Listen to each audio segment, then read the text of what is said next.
trust myself or my technological ability, but it should be working. So, look, we finished the campaign, or close to it. Like, my friend actually said, I just got something pop up that I hit 500 views.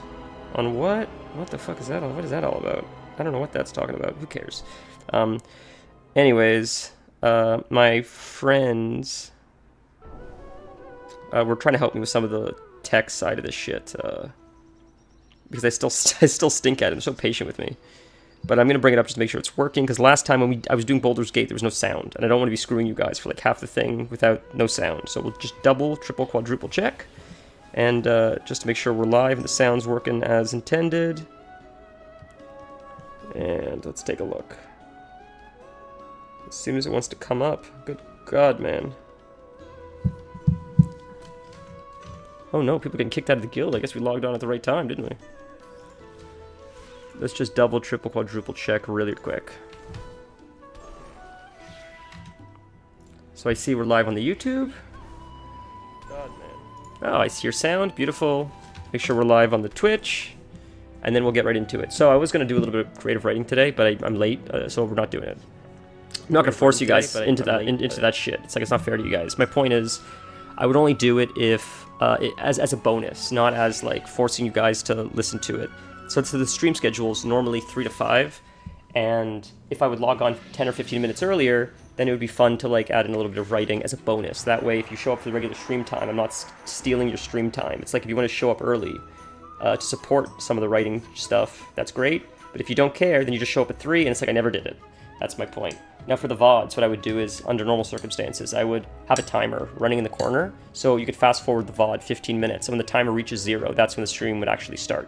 That way, I don't want anyone to feel like I'm clickbaiting them or tricking them. So the whole point would be to add it as bonus content that you could skip, and that way you feel like you're not missing out on anything. It's just extra stuff if you want to see a little bit more. That's all. And the purpose of that is, it's really hard to get your name out there as like a writer, and it seems like generally when I put myself out there, it's well received. People seem to enjoy it, but I just struggle with putting myself out there because I feel like it's such a burden to say like, hey, I do something. So I figured just including it here as a little bit of a bonus before we do stuff may be enough for some people to say, you know what, I do want to check it out. And if they don't, then at least they're not missing out on anything, because I do it before I scheduled the stream. That's my crazy logic, though, you know. It just feels like I have this like, mentality where like everything I do is such a burden to anyone involved, which is, I don't know how true it is, but who cares. So we finished the campaign yesterday. I'm sorry I didn't do it on stream, but there's so much to still do, so I figured, like, I hope the sound's not insane. I'm hoping the sound's not insane. Let's see what this sounds like. The sound's not insane. Let's see what this sounds like. Yeah, it just sounds loud in my headphones, but hopefully it's not too loud. It's not peaking too much for this stream. It's hard to tell, because I'm so bad with technology. I think we're okay, though. I think we're okay. Anyways, lots to do, lots of fun stuff. Stay within the light, so we'll stay within the light. And after this, we will finish. I thought I finished the whole campaign, but my friend told me that there's a few other scenarios and stuff you have to do still, so I'll try that after. He's been very kind in the sense of he's like, I don't want to spoil anything, and I don't know how to tell you that there's more stuff, but there's more stuff. So I'm excited to see what that more stuff is. They explain, like, spoiler alert. Turn it off now if you haven't finished the campaign and you don't want things spoiled. I think I gave you enough time to turn it off. I finished the whole campaign, all 4 zones, or up to the point where when you come back to Dornogal, they say Jaina's here, and Thrall is here. They're all, like, the gang's all here now, and we've essentially established a foothold in Dornogal. And they meet you, the main character, and they're like, oh, you've done so much, you've made so many friends, you've built so many encampments on the different zones, now the rest of the Horde Alliance are here. But there's more to it than that. Supposedly there's a scenario with Xal'atath, which I don't remember doing, so we'll find that in just a moment. I wonder what the weekly is as well. I feel like there's gotta be a weekly. Here's another thing, I bought this mount not realizing there was a second one. So I opened the chest like a few days ago, so close to the end of the month. I'm like, oh, don't I already have the crocodile? But it's a different crocodile. The first crocodile is one you buy. The second crocodile is one you get from filling the bar. It's like, it's weird. They have two so similar mounts given out at the same time. But so yes, we'll do this later. I got this one from last week. I don't know what this means. Awakening machine. Like, it all happened yesterday. When I started unlocking all this stuff, and I noticed this in Dragonflight 2, they throw so much at you. The second you hit cap, they're like, here's everything to do all at once, all at the same time, like that movie. And it's just crazy. It's overwhelming. So I'm slowly trying to figure out what all of it means. I don't even have enough quests for all of it. I don't even have enough quest spots for all of it. I need to slowly get through it so I can drop some quests so I can pick up more quests. Like, it's nuts, dude. All right. This guy wants us to upgrade our stuff, I think, right? I don't know.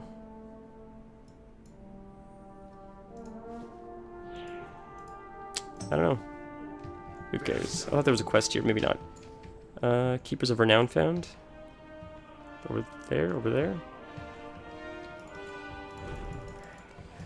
Yeah, unlock delves and other stuff, which is exciting because everybody's talking about how great the delves 8s are. Supposedly they're hard, but also very rewarding and fun. So I'm excited to try that.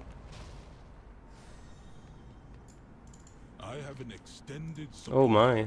Oh, that's nice. Did I not pick these up before, or were do these just come at 70 or 80, whatever level we are?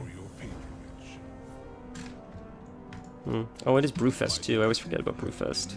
I don't think there's, I mean, there's some stuff I don't have, this like a shield or something, but the rewards this Brewfest aren't that great in my opinion.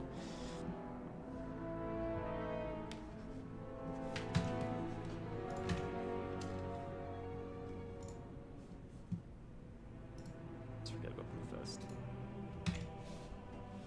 So I'm just gonna bring up chat on my phone just because last time I was missing a whole bunch of stuff because I'm dumb.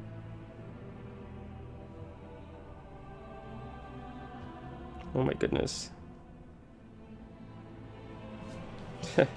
Good Christ, man, I'm so slow today.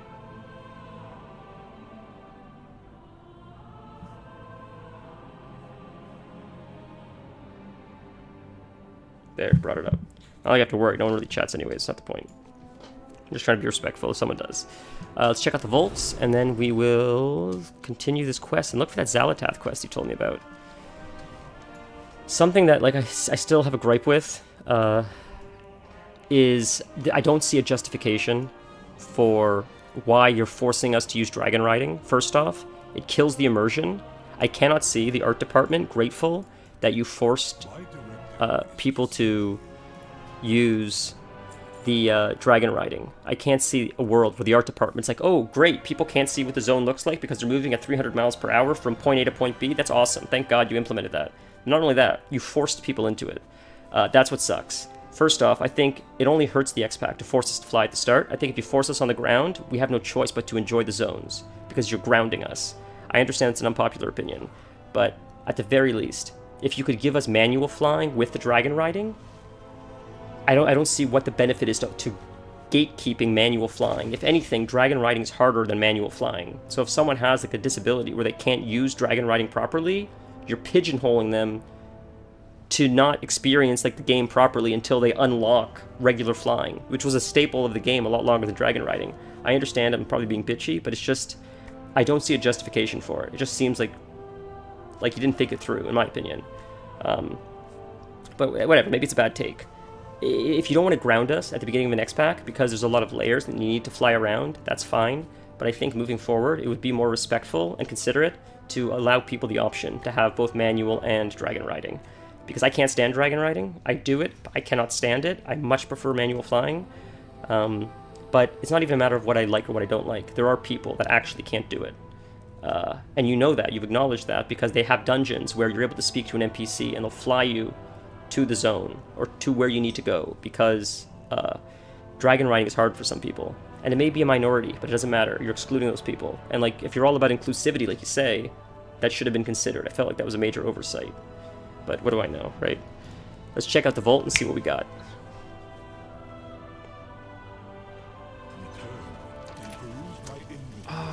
That's sick. So obviously that's not a replacement. I knew that wouldn't be, but the trinket's sick. I like this trinket because it's a bind on equip, and it's crit, which I think is probably best for Feral, isn't it? Yeah, we'll see. Well, it's still an upgrade. That's sick, man. Okay, so that's done. Let's enjoy our beautiful new trinket, and then we will move on to some of the new content. I need to find... I imagine this is where the Xalatath thing is that my friend told me about, but we'll see. Because that's still campaign right there. I was thrilled to find out that you can do rated battlegrounds on your own now, because that's all I want is the purple kitty, so I'm so happy that I can finally get it.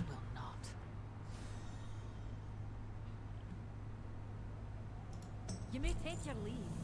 Is this going to be the Xalatath scenario now? There is much left to do. We're training our new Earthen allies as ground forces, but we need more than that. We will need storm riders. Many were lost in the infiltration of the Storm Perch, and more to the Nerubians. Their leader, Stormward Baelgrim, died valiantly. The surviving Storm Riders are being cared for at a triage station nearby. We need to do whatever is necessary to get them and their rooks back in the air. Okay, so we need to have more aerial support. We need to fix them up. I want to learn about the Storm Riders and their bond with their rooks. It's cool to see Thrall again. Thrall's been a little bit MIA. I know Jaina has been too, but she's a little bit, I don't know, emotional, I guess, personally. That's why I don't love her. Same with like Sylvanas. I don't know why they make all these characters so like weird and emotional when normally they seem so calculated. They normally seem so intelligent, and then when they need a story to happen, they make them go so unhinged and so emotional, when they normally seem so reserved. I noticed that with Illyria. I understand anger blinds you, blah blah blah blah blah, but normally, like Illyria, I don't know, she normally seems so calm and calculated, and that's why she's like a ranger general or whatever she was. I don't feel like she would fall victim to like her emotions as easy as they made her follow this X-Pack, but what do I know? Still standing. Very well. So this is a strange quest. We just talked to him. Are you okay? I'm reliving the battle over and over again. Stormworks have always been with us. Only Stormward Baelgrim knew of their origins. We took those secrets to the grave.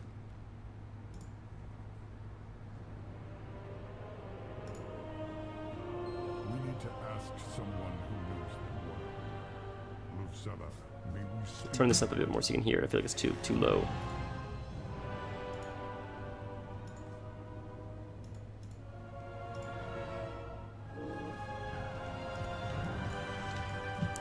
Right here. Trust in me. All the storm rooks are gone. I can't help you.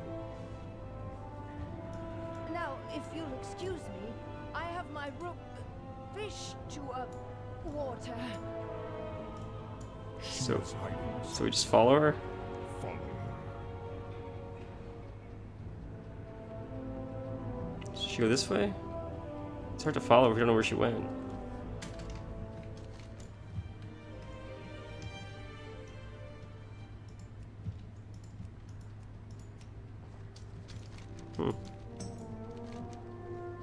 Right there? Right behind, I guess? Or is that... Right here, I see. Every storm shall bend to me. No! Easy, friend. We don't want to harm your rider. Fly high. Take care of them was my directive. They're all I've ever known, but even so, there are questions about them that even I don't have answers to. He was an expert at them. I pestered him about it at every opportunity, and he shared what he could. He once told me about summoning rooks. It's an old Storm Rider outpost that predates the Storm Perch. If you want to know more about Storm Rooks, that's where you need to go. Is that the quest that we did where we saw them? They wouldn't come down? Meet us there, champion. Well, let's listen to what they have to say. Back. Tell me, how is it that you were given a rook if you're not a storm rider? Shraubendry doesn't belong to anyone. But she chose me. Besides, nobody else could handle her. She has this tendency to corkscrew unexpectedly. It seems you were meant for each other. This bodes well. So what she's saying You is, have a bond with the Rooks. Even those return to the storm. I can sense it. Shroudbendry may be all that's left. We lost so many. okay, that's it. So when she said that, she has an unexpected tendency to corkscrew. Does that mean that people are riding her and then she corkscrews and they just fall off? And then if they fall off, do they just die? Is that what's happening? Like, because it's sort of like skydiving. You have to get it right the first time. You can't screw up skydiving, or you don't get to try again. So it's sort of like the same thing, isn't it? I don't know. See, like, I don't know what any of this is. Any of this stuff. I'm pleased to report progress has been made. Titan Vault of Memory. Challenging, which is why we need help. Come with me to the Vault of Memory. We can discuss what we need. Oh my goodness. Follow me down to the archive, and I'll show you what Dagrin and I have Alright, alright.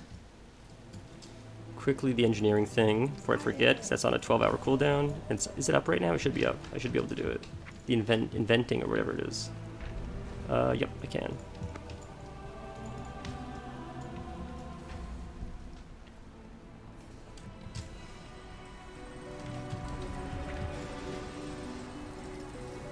See what we got. My friend taught me something about engineering today. Man, it's so confusing.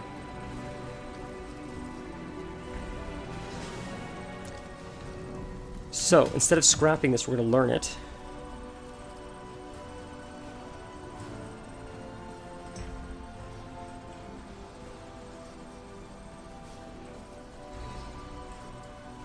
Interesting. God, I didn't know that's how it worked. I threw away so many good inventions because I'm an idiot, because I scrapped it instead, and I didn't realize, it's like, oh, I had the wormhole generator, and I threw it away because I didn't understand how engineering worked, because I'm dumb. It's killing me, dude.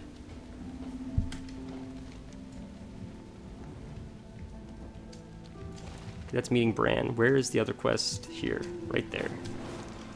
So we also have dungeons to do. I haven't done any of the dungeons yet. And the bountiful delves I heard about, like, it's, what a problem to have. There's so much content to do.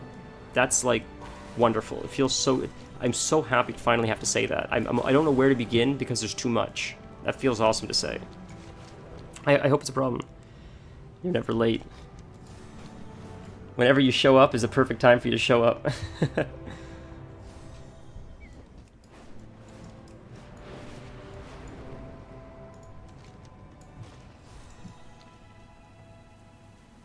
Hold out, lad. How are you today? Hope you're having a lovely day. This place is off limits to all but Stormward Baelgrim. You didn't hear? Baelgrim. He's gone.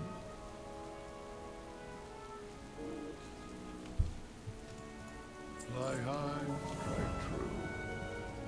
The binding of Stormrooks is wrong. These creatures are so smart as any earthen. I'd say smarter. Seems different. If a Stormrook follows us willingly, then perhaps others will make that choice as well, if she summons them. To summon rooks, we need Baelgrim's conduit. It's tucked away somewhere. Have a look around. Honor the Titans. This Stormrook has no bindings. It follows your directive still. Follows is a strong word. I love the way she talks. You knew Baelgrim, and you know the Stormrooks. Then you were a Stormrook. You are a sorcerer. You certainly are a technological wizard, that's for sure. You certainly have a beard of a wizard, that's for sure. Protect the unbound. The two shorter towers appear to have been armories. Could the conduit be stored there? Hmm.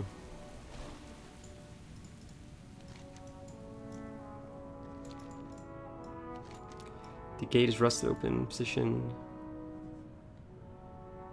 Something heavy has been dragged out, so it's not in here. I like how there's a clue here, or clues like telling you, so you can try to figure it out on your own. Like I imagine the woods here because it makes it easier to drag it up the stairs. That makes sense.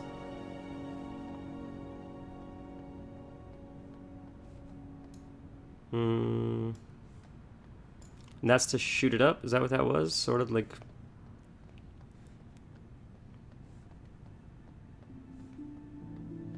Holy moly, it's a big way up. Long way up, rather. And nothing after all that? Alright. Fair enough. Maybe the other one? I'm just being stubborn and trying to find it on my own without the clues, but... Maybe we'll just take a hit and try. Oh, the shorter one's though, the armory, I thought he said, so it's the shorter one. Most of the weapons are packed away, but likely that mixed with such common items. This one's shorter at least. It's not here. I was watching some of the streams at TwitchCon. It's insane what goes on over there. Like, my god, man.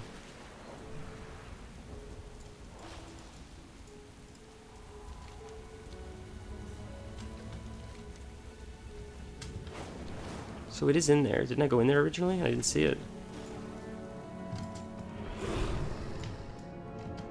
So annoying you keep getting caught in this thing. Oh, so I passed it, but it wouldn't let me click it because it wasn't an option. That's unfortunate. Yeah, our weather sucks here too. I'm sorry to hear that. We got a pretty... They call it torrential downpours, I think. We don't get it too often, but it's pretty intense rain. But the plants love it. I have a Venus flytrap out there that just thrives when the rain hits. I guess the bacteria in the water is good for it.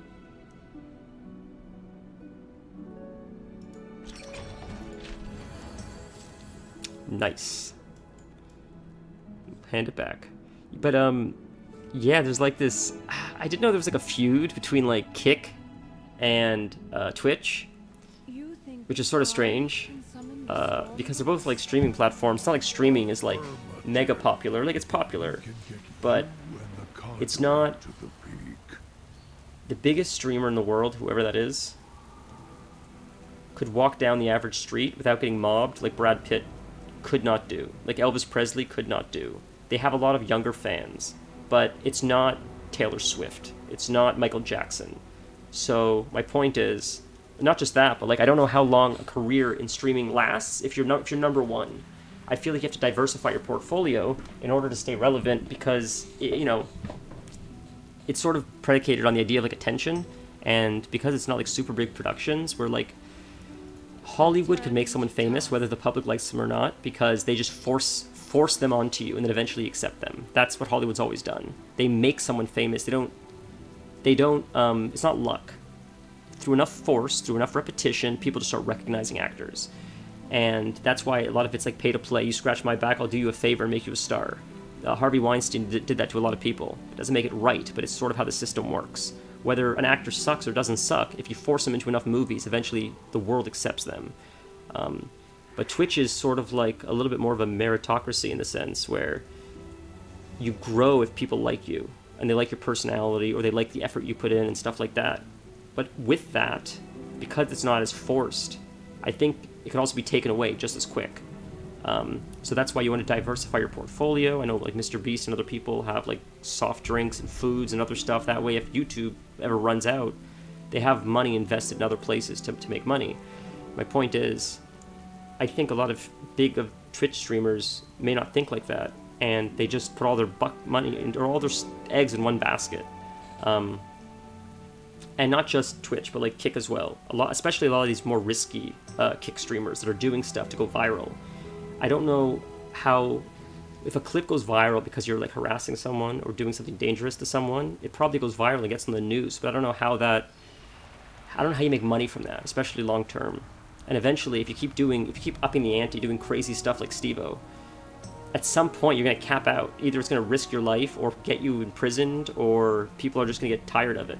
Because I think even something crazy like crazy antics, you still get fatigued from it eventually. Not the audience, not the person. The audience eventually gets fatigued by your crazy antics. At least the majority of the audience. Even if you have a small audience, I don't know if that's enough to like buy a house and pay the bills for the rest of your life. So I guess my point is just that I've heard there's a lot of shenanigans going on at TwitchCon. Kick hates Twitch, Twitch hates Kick, blah, blah, blah, blah. I just feel like they should get along more because they sort of need each other to thrive, to make this an industry that lasts forever.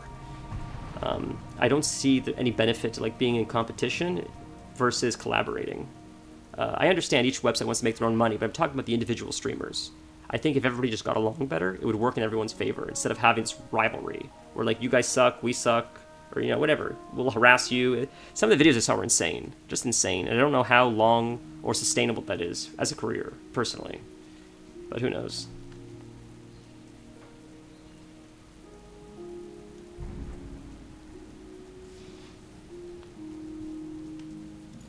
TwitchCon used to be a lot more fun, in my opinion, when I used to watch like videos of people going there. It seems a little bit, I don't know if the word's competitive or just more, I don't know. A lot of the streamers were even saying that when they went to TwitchCon, they're like, they don't even know if they want to go back next year. Wasn't that worth it? It was sort of like not a great experience. Some of the fans were a little bit crazy and overbearing, disrespecting like the boundaries and social cues that should be in place, like to respect. Like, it's weird how like celebrities or Twitch streamers are not treated or held with the same respect as the average public is. The way people come up to them, the things they say or do to them, you'd never do under normal circumstances to a normal person. So it's a shame that that boundary is lost with celebrities or like streamers. And some people use the excuse, yeah, well, like they're millionaires, but like that doesn't mean they don't have like feelings or like worry about their own safety. That's sort of a strange take, but I saw a lot of it online. Yeah. My brother sends me stuff all day long on Twitter. He loves Twitter because he's a very, very self-aware person who cares deeply about his mental health. So that's why he's on Twitter. But he sends me the craziest clips, and it's crazy what you see on Twitter. For sure, yeah. A big part of the rivalry is Kick streamers break the law. I couldn't believe what I was seeing, dude. It's crazy, the stuff that I was seeing some of the Kick streamers do. And it's not the whole platform, but it's nuts that they were recording themselves committing like criminal acts. It's like, it's not, if you getting away with it's one thing, but like, I don't know how much your audience is gonna. I don't think you're gonna make enough money to pay bail if you get to prison, and not to mention if your whole livelihood is based on doing these outrageous things, but then you get put in prison for it. You can't stream. You can't make money. I don't know like how that works. I don't know. There's a difference between like pranks or like what Steve-O maybe would do. Like usually Steve-O was more harmless. Usually it would be self-inflicted. The jackass guys, they wouldn't do it to other people. And if they did, usually it's because you agreed to it. Like they would do it on set. But these guys are going up to random people, strangers that aren't involved. It was sort of sad to see. Like I hope this trend doesn't last very long because it's more depressing than anything personally. I like when we all get along and have like a positive space. Like that's why I love streaming. Like, you know, just a sec. I just want to read this really quick because I can't do two things at once because I'm so ADD. We just kill the elements. Charge the conduit with elemental energy. Yeah. So like full transparency. I was having a rough day. I had poor sleep. I'm dealing with a lot of stress in my personal life. But the one thing that I look so forward to today, in spite of like all the stress, is like this, is streaming, because it's just a positive thing in my life, and it makes me so happy, and I love doing it. And even if it's to no one, I'm glad you're here, I'm glad we're chatting, but I don't know, just the idea of coming on here, even talking to myself, is just, it's just fun to be able to do this. I've always wanted to do it my whole life, so to have the opportunity and technology to be able to do it now, I'm very grateful for. So, yeah. So I would hate to see it go away because people are behaving so inappropriately. But Kick is floated by an online gambling company, so good luck getting banned for doing anything on it. Okay, that's fair. I heard that. I did hear that. A lot of gambling on Kick, which I'm not like particularly against. Like, what do I care what people want to do? But yeah, I don't know. It just seems strange. I don't trust like any digital casinos, personally. I don't trust really any casino, but so I'm gonna spin wild theories right now. We need to assist the pill. Okay.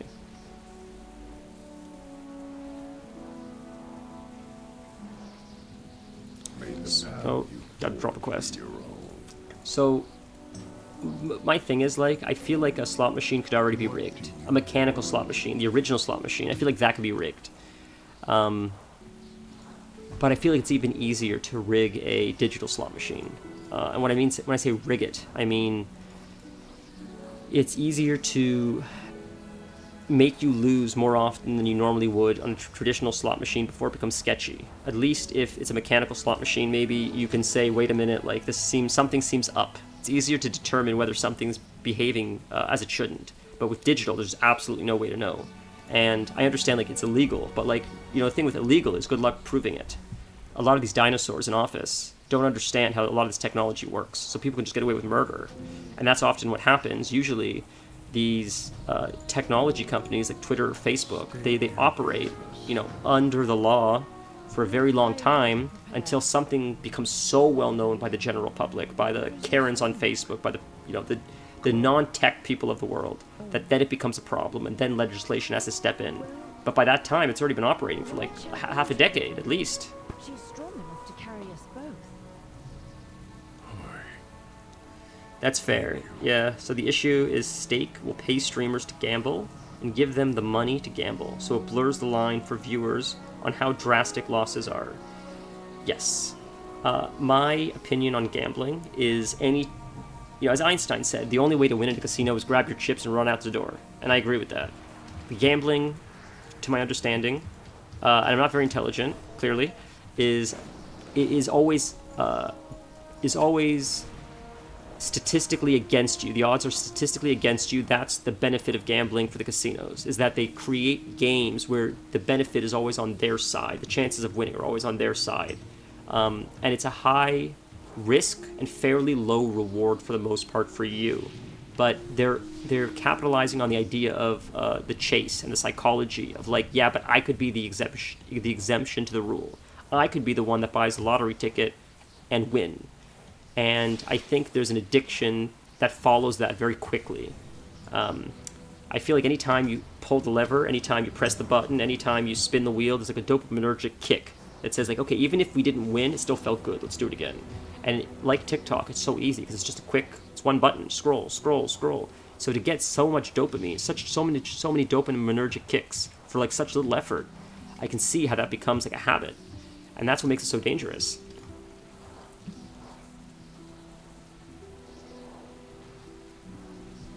That's fair. That's a very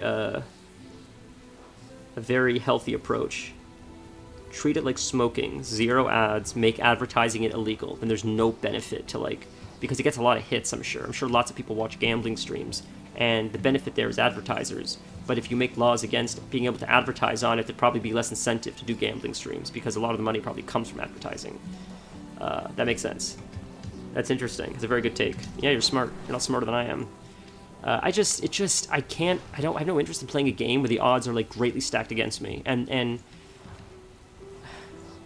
I keep bringing up a stupid game because I don't have a lot of point of references other than this. When I play Elden Ring and I get my ass kicked, I can say, okay, I need to learn the mechanics more, number one. Number two, I can farm better gear or out-level the content a little bit more. So if I hit a brick wall, there are things I can do to make it easier to pass through that wall. And they stay with me throughout the game. That's something I don't mind working towards. If I write a story and I pitch it to an agent and the agent's like, this writing's not good enough, I could say, okay, my writing sucks, but I'm not stuck. I could just keep practicing and eventually get better, because anything you practice, you get better at, except for gambling. Because gambling, there's no way to get better at it. It's luck. And I don't like doing things that I don't have control over because I'm a control freak. And that's why I don't like gambling very much personally.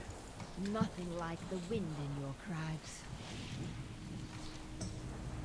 I don't like the idea that no matter how hard I try, you can't get better at it. You can't learn from your mistakes. It's just luck of the draw, and that seems insane to hope that I can make, like, money doing something like that, or just even, it just seems so, the whole idea of it seems like you're constantly fighting just to stay neutral, not even to get into a positive place. It's like either you're in a negative deficit or you're fighting for just to stay above water.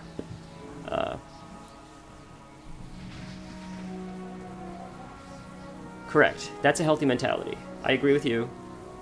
Yes. If you set limits, that's a different story. That's how I justify World of Warcraft, paying it for so many years. Is like, I don't go out, I don't, like, really have any friends. Like, you guys are my friends, but, like, I don't go out with my friends. I don't go to the bar, I don't drink. So my entertainment is like $15 a month, World of Warcraft. If your entertainment is gambling, you set a hard limit. You're like, oh, tonight's going to be a fun night to go on a date with my wife. We'll go to the casino. We have $150 each. Whether we win money or whether we lose money, all we're spending is $150. That's a reasonable way to gamble. Now, you could even say any winnings or bonus we get is house money, so we can gamble with that too, which is fine. But as soon as you do that, I feel like the slippery slope is, let's say you go with a $150 cap, you spend $150, you end up actually making double that. You make like $300.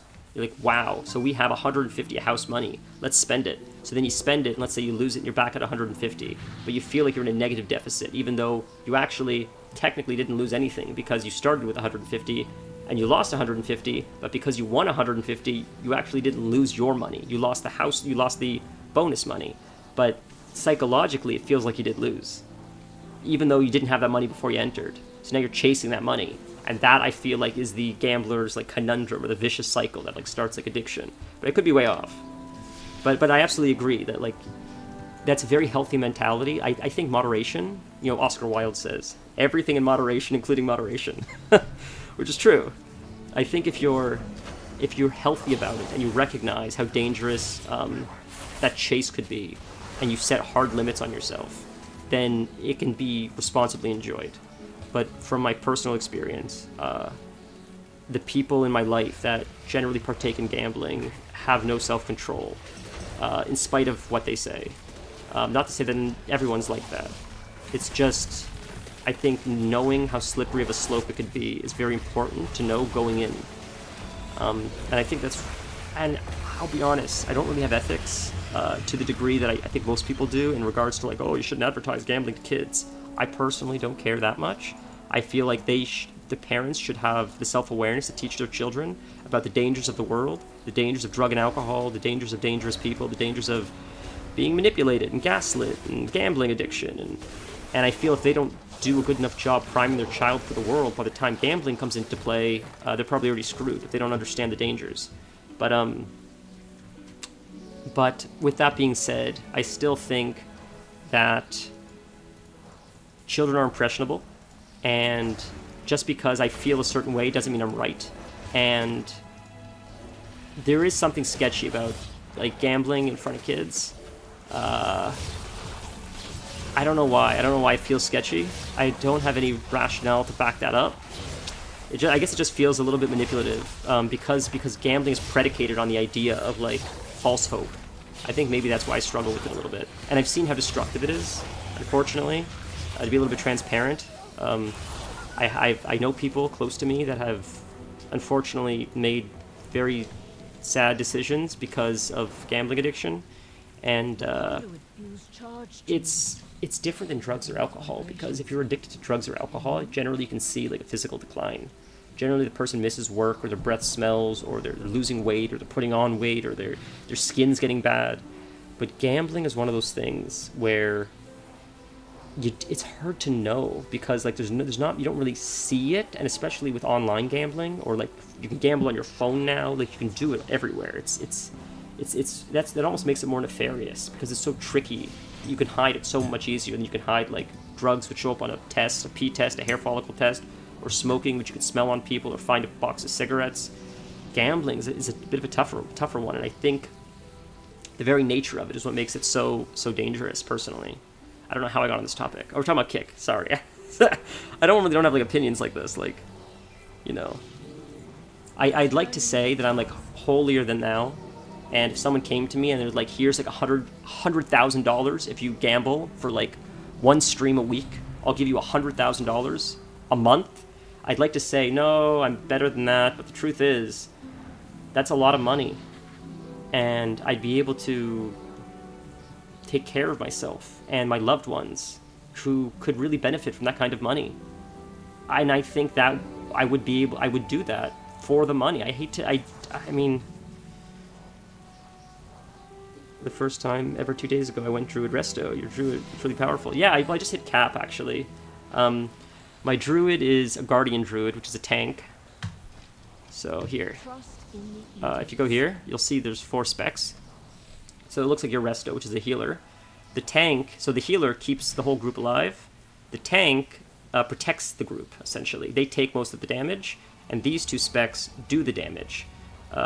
All of them are fun. I generally prefer these two.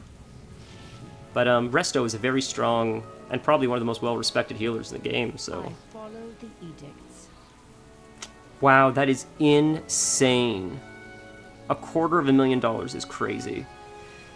So what you may notice with your Resto Druid is, because you have spell power and intellect as most of your stats, if you transition to a balanced Druid, a lot of your stats should carry over, and you should be able to play this spec and this spec pretty well without having to change much of your gear.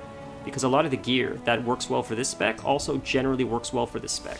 Now, people that are experts will probably say that like the stats are different, but if you're playing casually, I think it's more than enough to get by.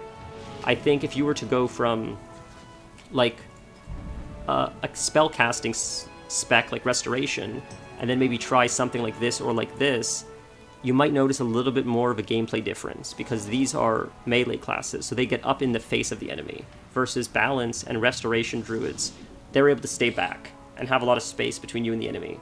So I think you'd have fun playing all of them, but I certainly think Balance would be the closest to what you're already playing if you're looking to do a little bit more damage without completely changing what the class feels like for yourself.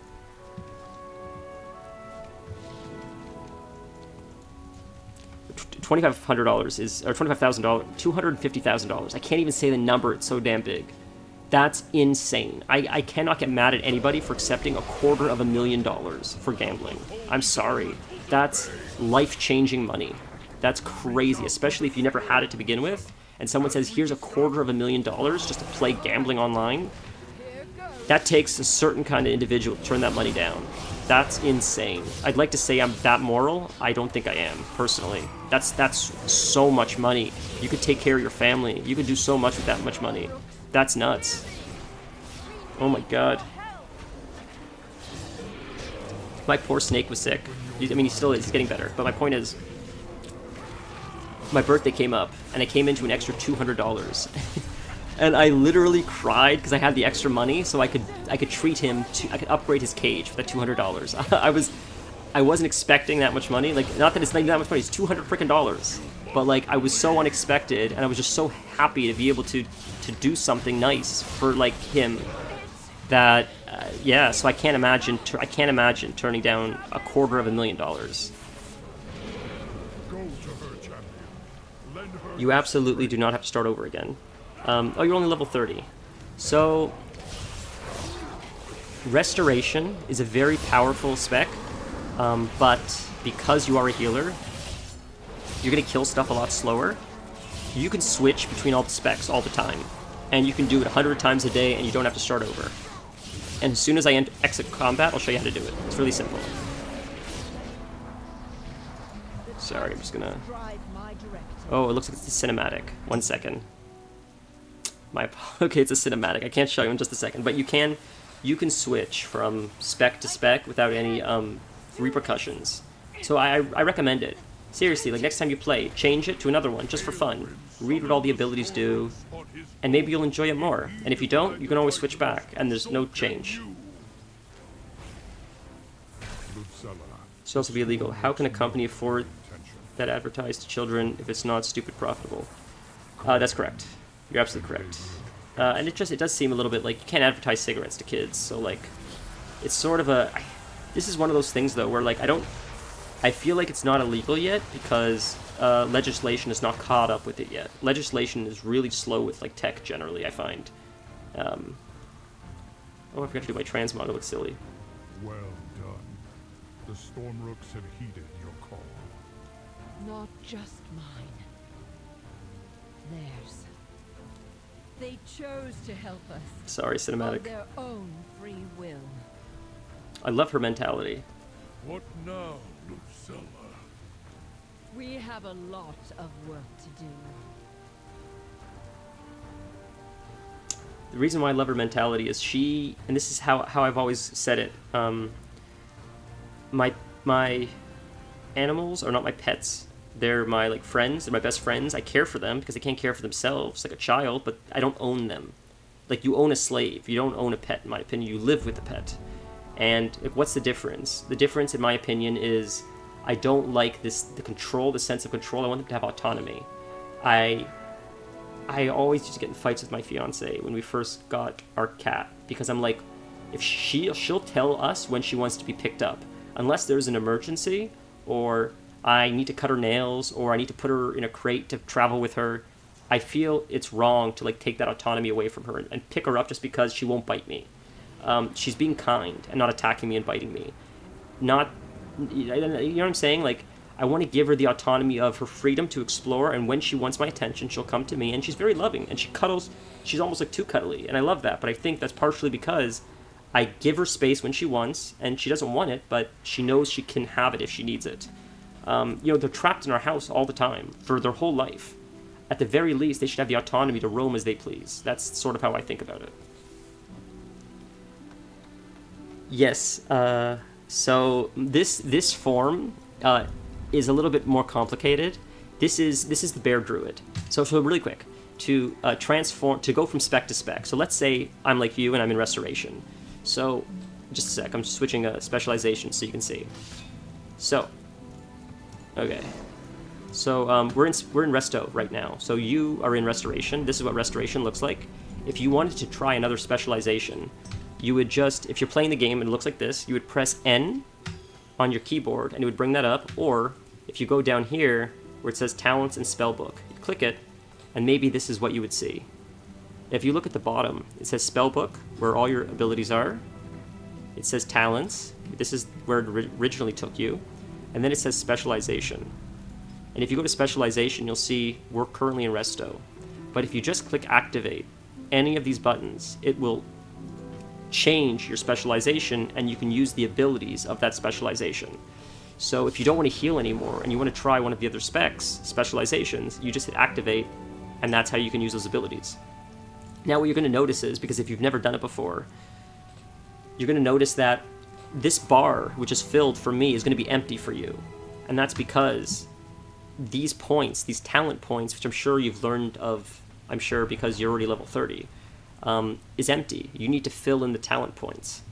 You can go online, you can just Google World of Warcraft Druid talent points, and there's all kinds of guides. If you don't want to pick them yourself, the guides are generally pretty good. They'll set you off with a good starter build. So if you don't know what to do or how to play, all the information's online. It's very simple, but in order to get this form, which is a bear form, it requires an event that you would have to do after you've reached the highest level of the game. But that doesn't mean you can't be a bear right now. It's just a visual thing. This doesn't make it any more powerful the way this looks. This is just a visual looking thing, the same way armor looks cool. But it doesn't change any damage I do. There's many different colors of bears and many different shapes of bears you can have. The same thing with cats. There's many different cat forms and shapes and colors you can have, but they don't increase the damage. It's just for how they look. But you can still play the spec right now without having it look like that. It would just look a little bit different for you. Sorry, there's also why it should be illegal. Yes. Also, legally bribing politicians is effective. Lobbying, yeah, you're correct. Well, that's correct. Lobbying, I never really understood. It seems a little bit sketchy. It's America, though, right? I remember watching the, I don't know if any of you guys have seen the show called Dope Sick with Michael Keaton about Purdue Pharma and the OxyContin pandemic or epidemic. And a lot of it was about how young men and women in their 20s and 30s are paid crazy amounts of money to meet with doctors and politicians and discuss with them how safe some of these drugs are and why they should be prescribing them. And they use specific language that's not illegal, and that's intentional, because that's how they're able to circumvent the law and not make claims that are illegal, but claims that cannot be proven or disproven. And it goes to show how, like, a lot of it is a lot of psychological manipulation to get your name out there, to get people to endorse you, because doctors, I think, if they knew the true dangers of some of these drugs, they wouldn't agree to it. But I think because how good these lobbyists are at selling these things, the doctors think they're making the right choice when really they're being swindled. And that's what this show is about how deceptive the whole pharmaceutical practices of lobbying to get drugs legalized. And it was a brilliant, I think it won a whole bunch of awards, a bunch of Emmys, I think. And his acting was brilliant. He's such a good actor. Michael Keaton, I love him. Together, we are strong.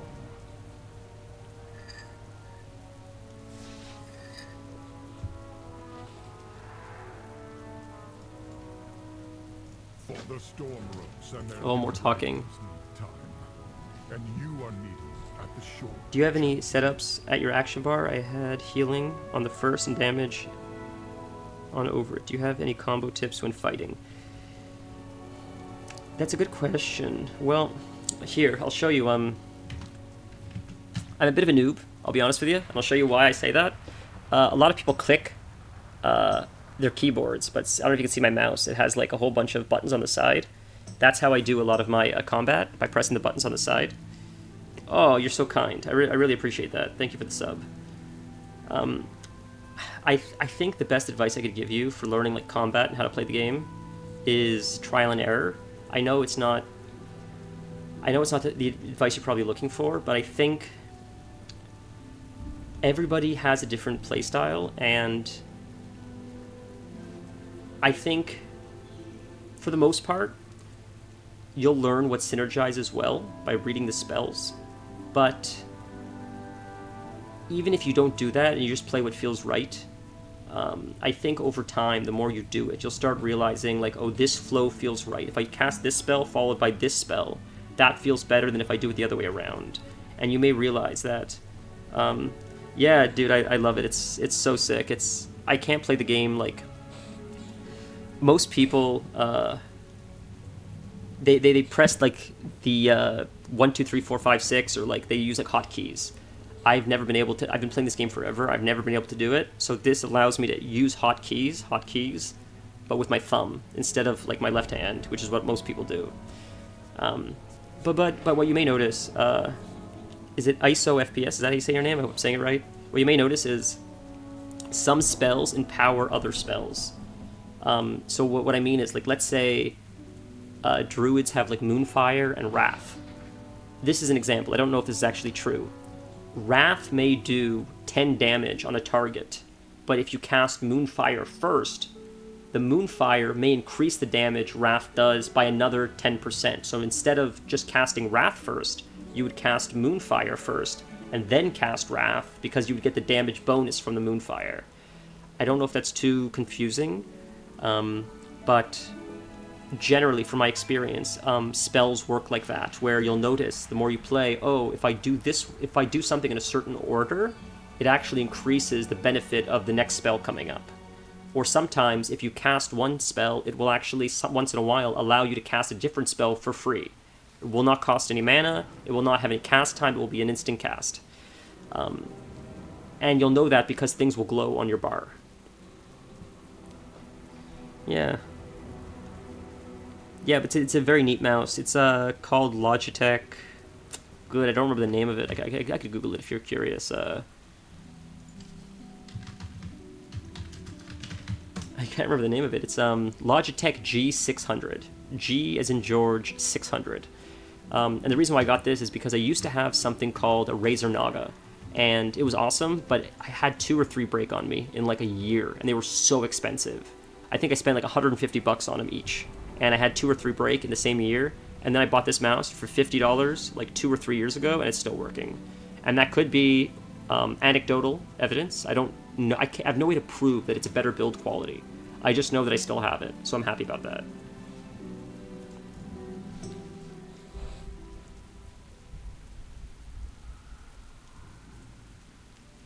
That's good advice. New storm roots. He's right. He's right. Riders. The best advice I could give you, like he's saying, is just play the game. Try not to put too much pressure on yourself. Try to ignore people if they're being mean to you. You'll learn over time. Over time, the brain naturally starts catching patterns, and things will start to make sense. As long as you understand your basic role. And what I mean by that is, sorry. If you're a healer, your main role, it doesn't mean you can't attack stuff if you're a healer. But generally, if you're joining group content and you're a healer, the expectation of you is to keep the group alive. If you're a tank, the expectation of you is to protect the group from harm. And if you're a damage dealer, your expectation is the damage. If you're playing by yourself, you don't have to worry as much. But if you are playing in a group, at the very least, it helps to know what's expected of you so you can all cooperate in the best way possible. Generally, if everybody's doing their role as intended, things go smoother and everybody has more fun. So that's the only time I think would really matter. Otherwise, if you're just playing by yourself and you're trying to level, regardless of what specialization you choose, you will have abilities that will be able to both keep you alive and abilities that will kill the enemy. And I think over time, you'll start to be able to understand like just the idea of rotations, when to use what spell, stuff like that. That all comes later, and I think it comes more naturally than trying to force it. There's so many spells that if you like force it all at once, I think it's going to be overwhelming. If you just sort of play the game and explore and just lead with curiosity, I think things will slowly, passively fall into place. But the Storm Rooks deserve better. And I can give them that.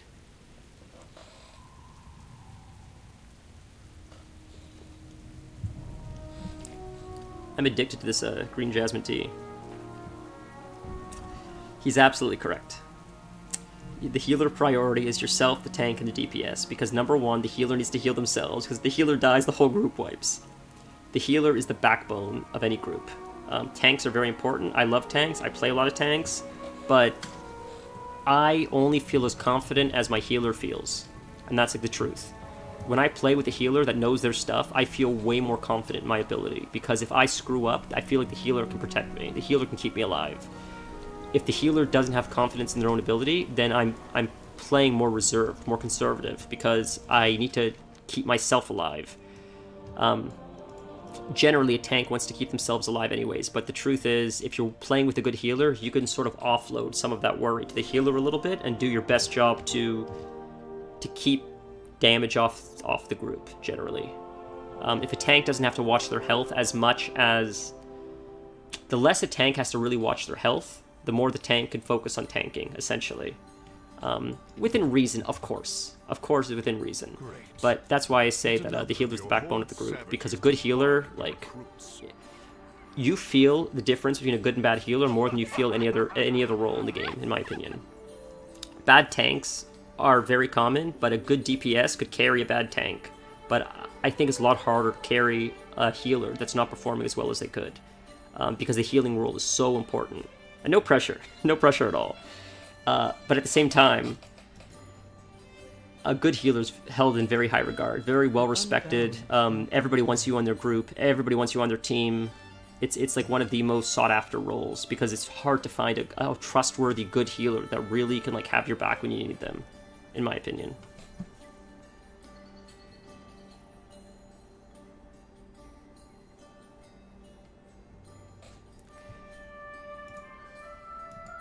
My god, there's so much quest text. Oh, there we go. I know what's going on. Alright. Most have strong work ethic. They only need training. Earth and weaponsmiths and armorers have been working around the clock to equip... Right, so I guess we're training both the Horde and the Alliance to prepare for this war going on. Go in service.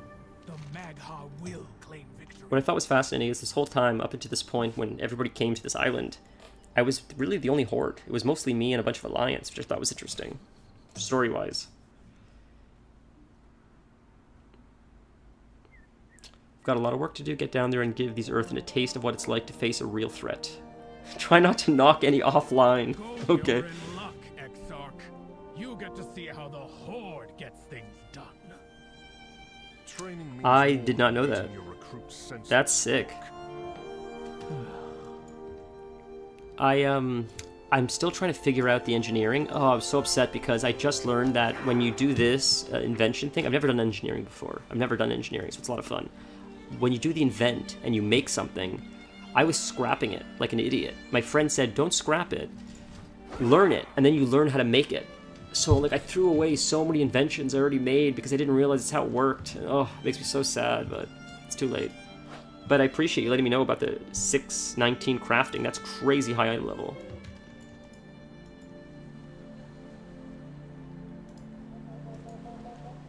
So I see. Axe. That's crossbows.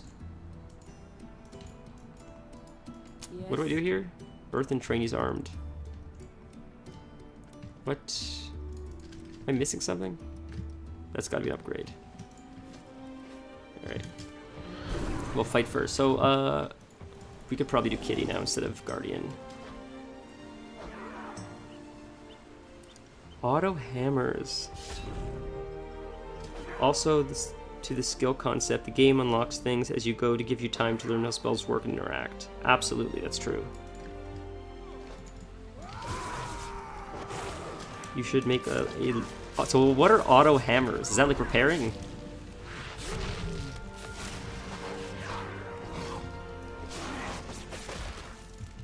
It's sick. I feel like there's so many toys in like previous X packs that you can unlock through engineering that I probably don't have, which would be fun to collect.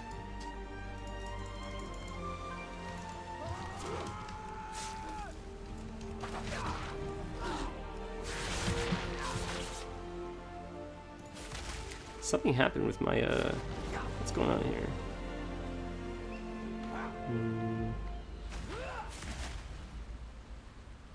What's cursor size? Hold on a minute. Is that why it's cut off a little bit? That seems better. That seems a little bit more normal. It seems a little bit cut off or something. It was very strange. Since the patch, I guess, that happened. Oh, we're finding 201s. Nice. Oh, they allow you to repair. That's crazy, man. Whoa, that's crazy utility. So is it hard to find that recipe, or is that just something you learned right off the bat? I'll have to look into that. I really appreciate that. Wow. Engineering's so much fun for stuff like that. Like, it's so... I was so hesitant to take it for so long because everybody said that it's such a waste of a profession because it's such a gold sink. You never make money from it, you just spend gold. So I was like, oh, I don't want to waste my gold, I don't have that much, but I said screw it. Like, this X-Pack, my intention was take my time, exploring everything. You know, the X-Pack's going to be out for a while. Anything I do, lead with fun. So that's why I picked engineering. And I don't regret it yet. That's sick. Jeeves. Oh, Christ, I forgot about Jeeves. I forgot Jeeves was the thing. Oh, man. I remember you get the Jeeves fighting each other in like a Jeeves Fight Club, which you don't talk about. Rule number 1, Jeeves Fight Club. Don't talk about Fight Club. Jeeves Fight Club. But yeah, it's funny. Yeah, more utility. For sure, for sure. Plus the goggles, I think, look pretty cool. I always like the goggles, just for the cosmetic purposes. I'm real big on, like, transmog and stuff. It's so funny because, like, almost all of my friends, for the most part, when they play games, they're like min-maxing, they get so good at the game, like they beat it and they like optimize everything. And then I play and I'm like, I like the colors. I like, look, there's pets. Look, you could ride a rabbit. I want to ride a rabbit. Like literally. And we spend the same amount of time playing the game, except they're like getting the highest gear and I'm getting like, you know, a purple rabbit and a green rabbit because I wanted both.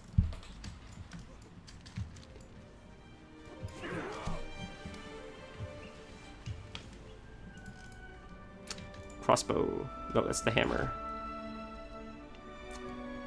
Okay, go punch things in. Hammer and shield. So I just click this? Is that how it works? It's very strange. There, that worked. Spear. I don't know if I'm lagging or what's going on. Weird. Crossbow. The crossbow seems to count, but the other ones aren't counting when I click them.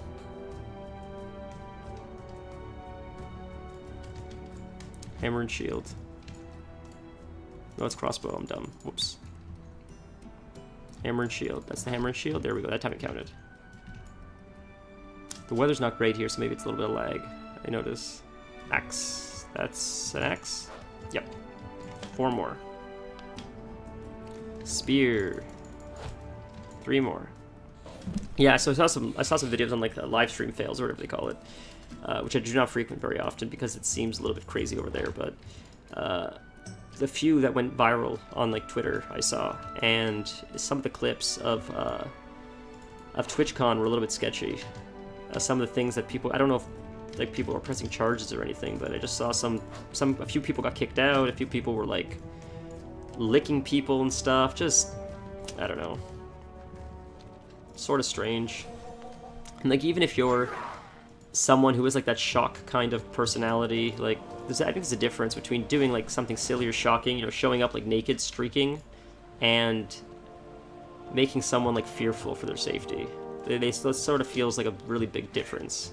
You know, it's different like trolling, showing up in a stupid costume, or obnoxious with like a megaphone and like making someone actually like scared.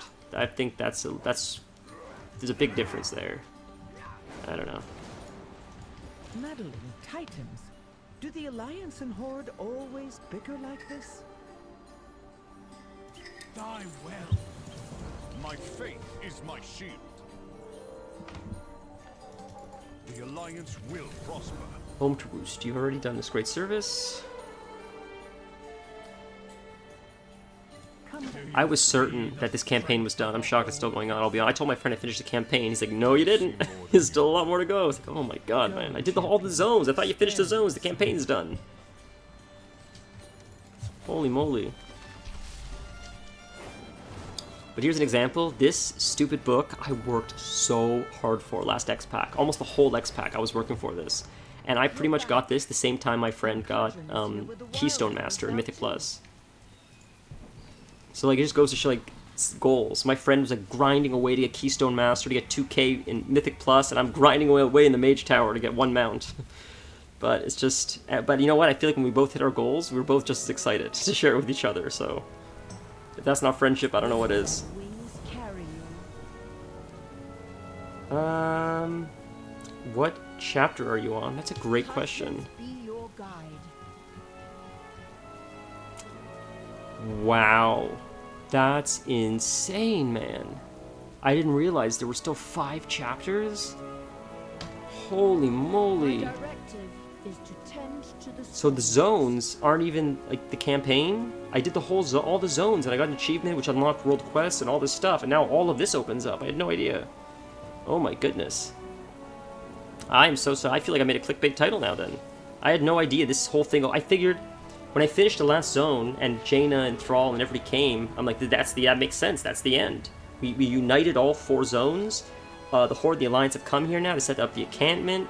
All the people's problems have now been fixed. They opened up world quests. Like, that seems like the end of the X-Pack. I'm shocked by all. Like, this is crazy. Yeah, Thrall's gonna ride Griffins. That's sick. So I wonder if you're learning how to ride Storm Rooks. This is what I asked before. If you fall off, are you dead? Is it like that? Like, how do you learn how? You can't learn how to ride a Storm Rook, I feel like, unless you do it low to the ground. Because if they like throw you off and you're like 200 feet in the air, which is like normally how they do it. Unfortunately, a few of our new recruits have wandered off with their rooks. I wanted them to have a chance to bond, but it's probably time to round them up. I would have asked Olberig. Do you guys read or listen to the quest text when you play? Because I do for the most part, but I feel like I'm in the minority for that.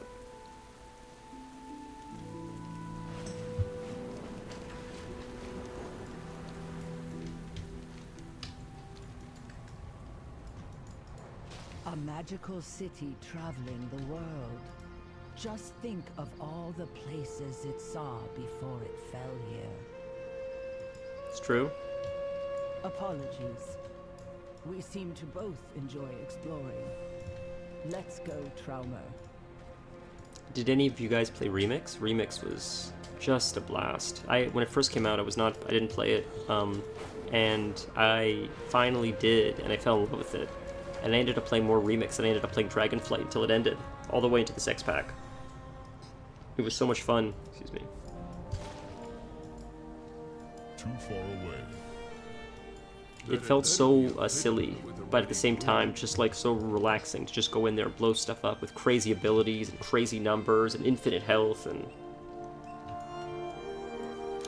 mostly speedrun. Fair. I think that's common. I think most people are like that. We fly to protect Dornigal. It seems our absence has been felt, Falwar. Best not to keep our admirers waiting any longer.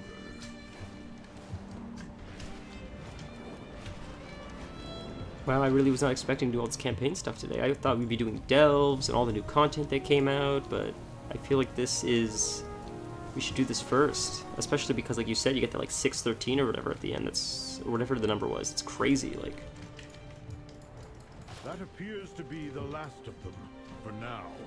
But we should stay vigilant, Vatar.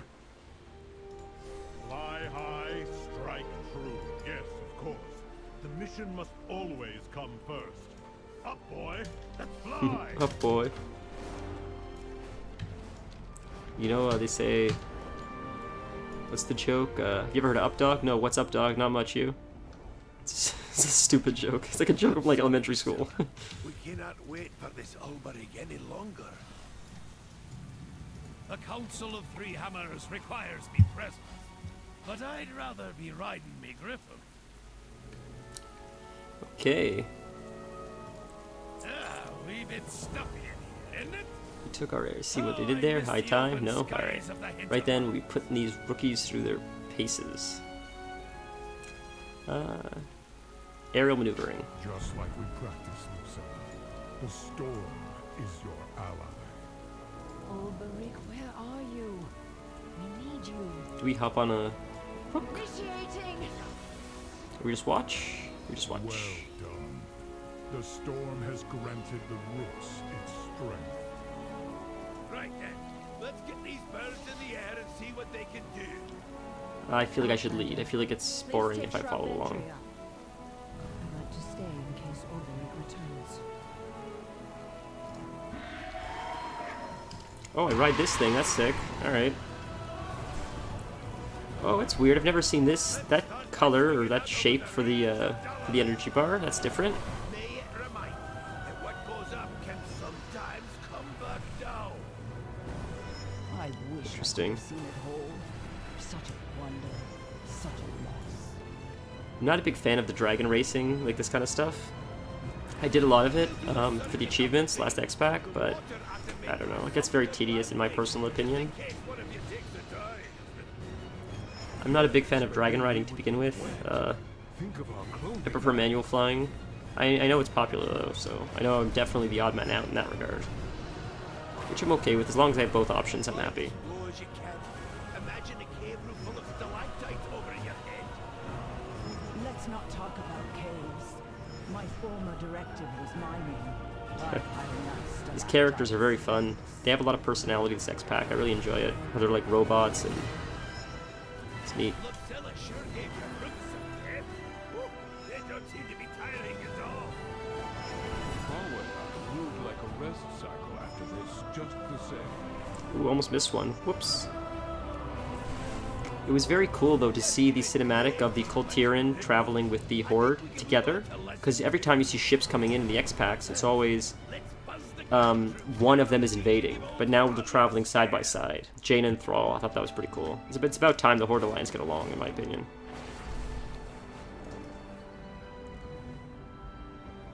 Sometime to speedrun. Remix was a nice downtime for Mythic Plus, 100%. I absolutely agree.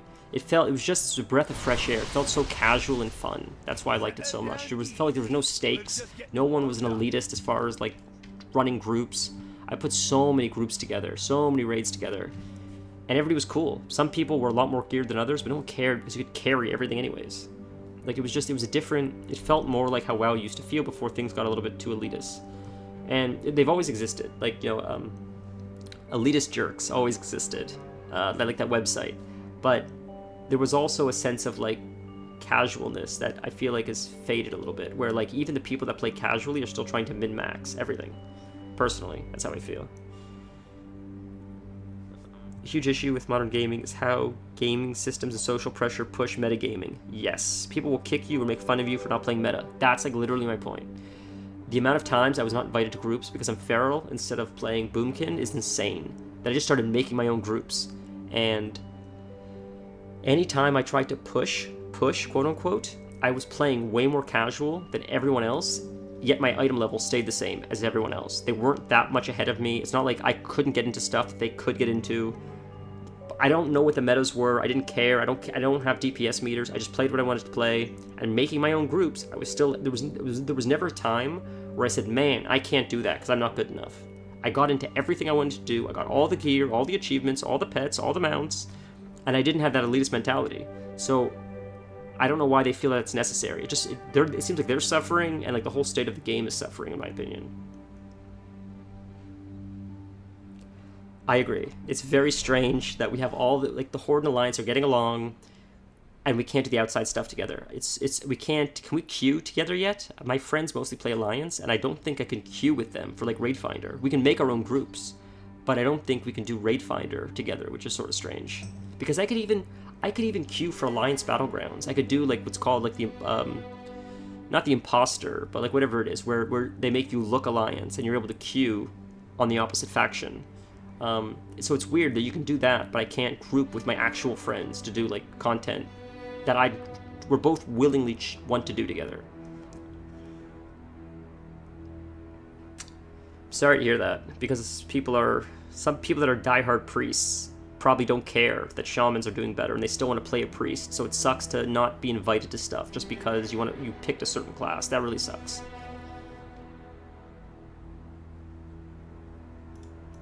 It'd take a hand's worth of these hills. Do you play a priest? Is that how you know that? From the airy town.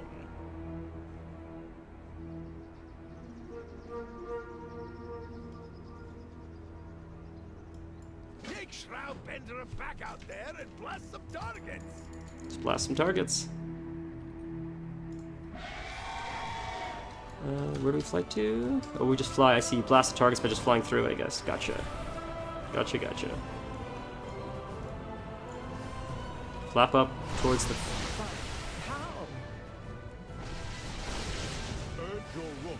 Oh, I see. Gotcha, I gotcha. I understand now. Anyone fancy putting together an aerial act? Whirling Surge. I don't think I'm taking damage though, am I? It's done. The quest is done.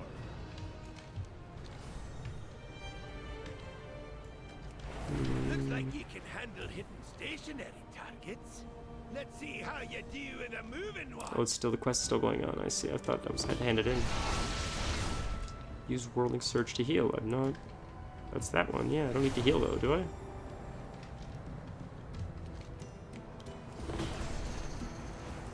My goodness, is that a quest? Is that where I was getting confused? Holy moly. Holy Priest, yeah, priests are fun. Oracle Talents. Oh, that's one of the priest specs, I guess. I still haven't even... I've mostly played my Druid.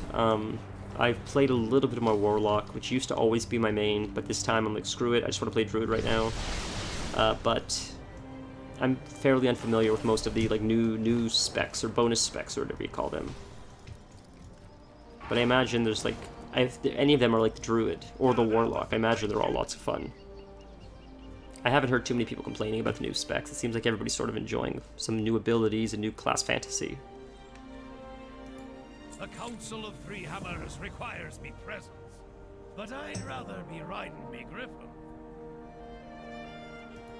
Right then, let's hunt those beasties. Let's hunt those beasties.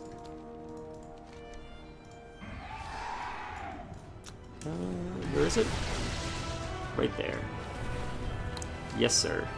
This is neat, fighting on this thing like this. It's very strange, but it's neat.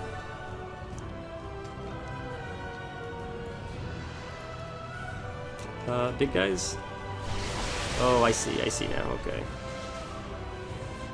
Okay, I understand. Right here.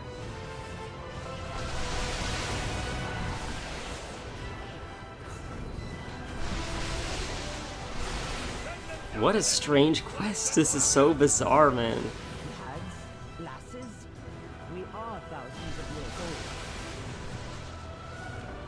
old. Is lad and lass for kids? I just thought it meant like man and woman or boy and girl or whatever. Maybe it is related to age. I guess so. I guess lass is like a young girl, and a lad is like a young boy, I guess. I guess that makes sense. Never really thought of it like that, but I thought it was more just a term of endearment, like sweetheart. Well done, everyone. I think it's time we gave your storm roots a breather. Champion, I think I saw the old Storm Rider Olmeri while I was flying by the meadery. You might check on him while I take the flock home to roost. Here you go. Let's check it out. This is neat. This, the way this looks, normally it doesn't look like that. It's just circles, like in Dragonflight. Something I was trying to do this X-Pack myself is try to discover all the dragon glyphs so I could unlock manual flying without having to use a guide. I'm like, could I just play like the game of like hot and cold, getting warmer, oh, there's the glyph. And I've done it for a few zones. I think I still have 2 zones left, but I'm just struggling and it's taking too long, and I think I may just use TomTom, just cheat and just get manual flying already, because I'm so sick of dragon riding. I just want my regular flying back. See where Baelgrim fell. Didn't expect to find the ones responsible. Fly high, strike true.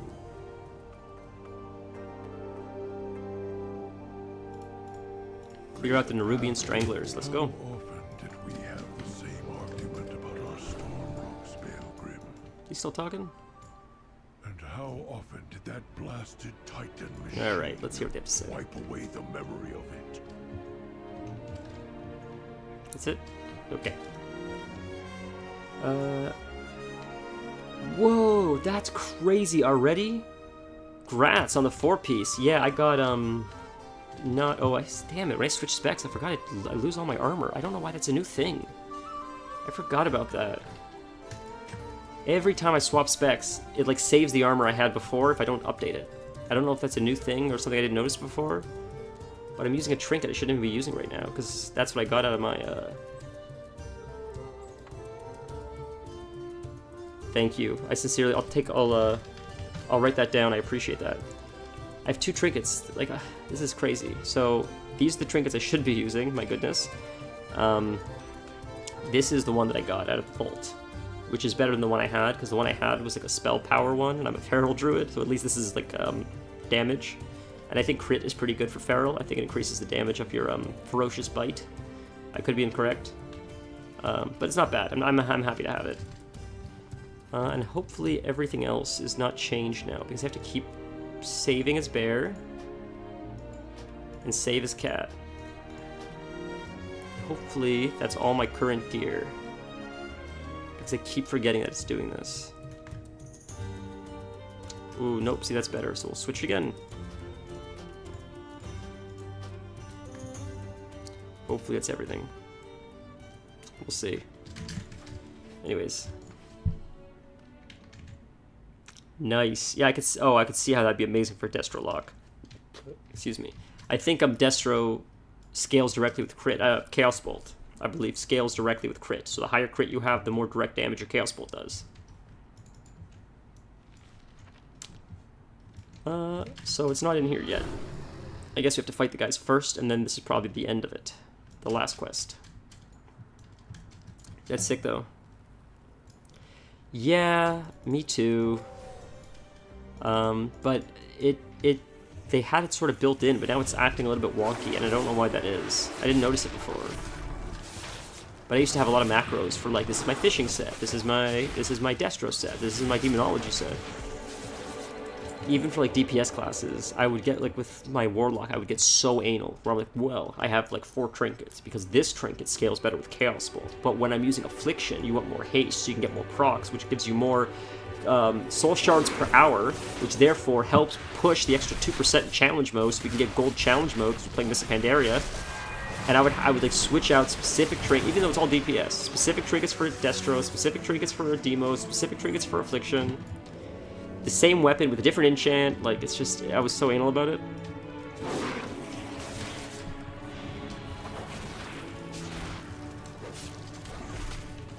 Just pointing up the, well, actually, 3% critical strike comes from this enchant over that one. I used to be like that. Like, I'm more chill now. I'm like, whatever, it's all fun. Whatever, as long as I'm getting by, it's good enough. To be fair, though, I was like pushing like challenge modes, trying to get all the gold before the X-Pack ended so I can get the armor. And we did do it, but geez, that was a bit of a grind. But I joke all the time that, like, challenge modes in Mists of Pandaria set the precedent for Mythic Plus today. So I feel like Grandpa Simpson, people are, like, talking about Mythic Plus.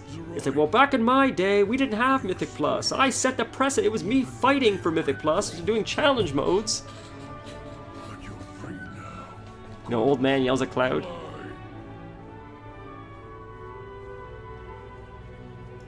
Honor the Titans, but don't wait up for them. May the path you... I see now. We were both right, Baelgrim. Stormrooks can be free, but choose to serve. Would you fly with me?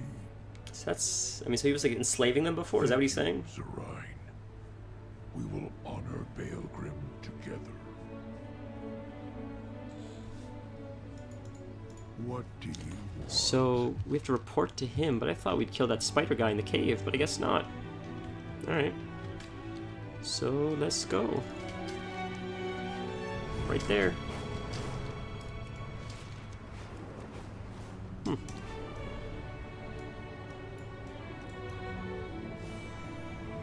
I have not, I don't believe.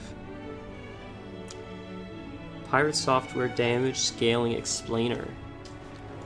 I don't believe so. I don't know. Is it like, I imagine it's like you don't, you want to feel stronger. You don't want to feel too weak at the beginning. Like, I think usually when you start an X-Pack, you hit a bit of a wall where you're struggling. But you don't want it to last too long because it's hard to progress like that. So as you start replacing gear very quickly, you start feeling a little bit more balanced. It's like, is that what you mean by that? Because like that's what I've noticed every X-Pack.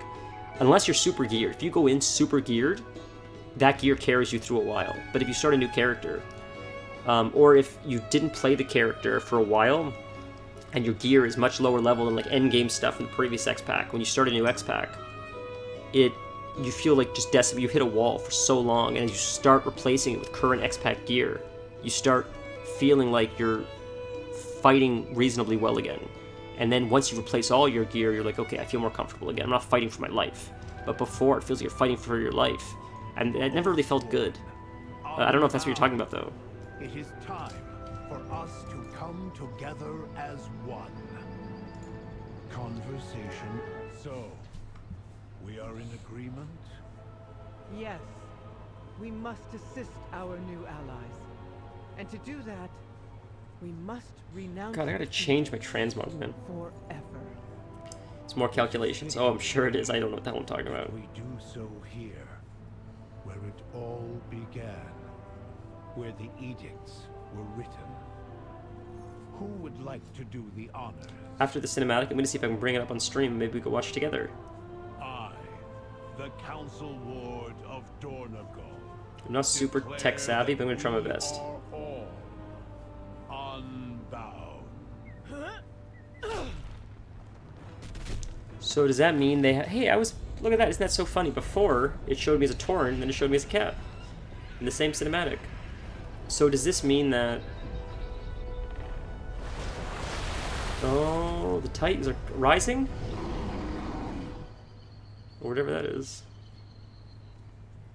So if they're all unbound, that means that they don't have to follow their directive, right? They have autonomy now? They have freedom of choice? Is that how I took that? Sure, let's watch it on stream really quick. Where did you send it? Did you send it on Discord? By the way, everyone's welcome to join Discord. We do have Discord. If you want to join, start doing group content, anyone's welcome to join. But let's take a quick look and see if we can bring it up on stream. That'd be really cool.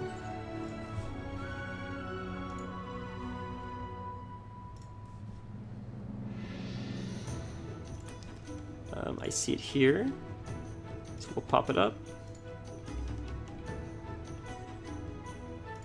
It's about 3 minutes long. Let's see if this works. Hold on a sec.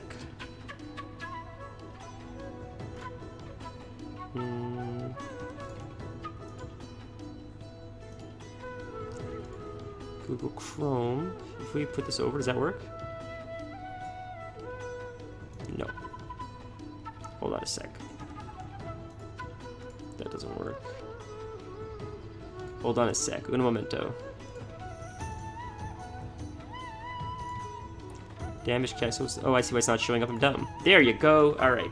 I'm not as dumb as I look. Hopefully the sound will work. We'll see if this works. Let's turn off the WoW sound for a sec. Take a certain amount of damage, right? Each Can you guys hear that? of your spells in WoW is actually going to show... I am using OBS. Yes, I am. Yeah. Were you guys able to hear that, though? It sounds like you guys can hear. It looks like you could on the OBS, from my understanding. I have to swap back and forth, but... an amount of percentage damage. If we go into the spellbook, let's see if it'll actually show it here. See how this says 104,954 on it? That's not actually the amount of damage you can do. You have an amount of damage that your character can do, and this spell has a coefficient. The coefficient determines how much damage this spell does based on your character's actual damage. So in this case, let's say that Mangle has a coefficient of 20%. This will be 20% of the overall damage that you would possibly do. That's all it is. And then let's say that this other spell, like, I don't know, Maul, something like that. We'll go grab some other spell like Thrash. That has a coefficient of maybe 18%. Another one has 15%. Let's say that your character can do a potential of 1,000 damage. And one of your spells has a 15% coefficient, and it's really kind of a, it hits 5 targets sort of a thing. And another one of your spells has a 50% coefficient, but it only hits 1 target. It's your big 1 damage spell. This one will do 500 damage on a swing. This one will do 150 damage on a swing to each of those 5 targets. This is how coefficients work. This is how you balance a class by doing coefficients for each one of these. Really simple. Co of what now? It's called a coefficient. Coefficient. So with that in mind, when you can add other things on top of this, maybe you do something like % physical, % extra damage, % against a target that's bleeding. Jeez. Then you take this value and you multiply by that %. So let's say you have a 20% bonus damage against a target that is bleeding, right? You would take 500 damage and you would say 500 times 1.2 because it's 20% extra. You see how this is working now? So that would do 600 damage coefficient. But here's the Good problem. God, That's this not is the whole confusing. calculation. There's the I other get side it, of the sort of, calculation. like... So let's go into here, and we're going to look at my Hopefully you guys character. can still hear You this, have the right? armor. So let's say that we were going to do 600 damage to a target that has 17.23% armor. So you're going to take, on your calculator, we'll take 600, and you're going to say, in this case, 7. So you multiply by that. This will be the end result damage, because we're reducing the damage of 600 by 17.23%. Armor reduces your damage taken, if it's physical, because it's physical damage reduction. And then there's the next piece. The next piece is something like this, which reduces your damage taken flat. This one says 49,163. Let's say for this calculation, it's minus 100. Right, instead. So with this, we'll say it's actually minus 100 damage. This would be minus 100. So this is going to be 7.94%. So we take another calculator, and we say like 100 insane, minus 7.94. So it's 92.06. And then we're going to multiply this by 0.9206. So this is it after versatility. Basically what we've done here, we've taken 600 damage, we have taken 17.23% off, then we've taken off of versatility, we've taken another 7.94% off. This is called a multiplicative scalar. Then what we do is we do what's called a flat reduction. In this case, 49,163, this is actually 4,916. Let's say that it's 100. Then we just do minus 100. Yeah, now, it's too many numbers, I'm lost. What if it wasn't minus 100? What if it was minus This is insane, dude. 500? What happens when it goes... What I've learned just now is this is why I don't work at Blizzard. I don't know what the hell he's talking about. I don't know what he's going on about. That was insane. I'm very happy they understand how to do this because I just like logging into the game and pressing 1 2 3 1 2 2 2 2 1 2 2 2 1 2 2 1 5. Anything more than that, I'm lost, man. Holy moly! I don't know what's going on there. I appreciate you sharing that with me. It shows me how the sausage is made, but I ain't that smart. I don't know how smart you think I am, man. It ain't that smart.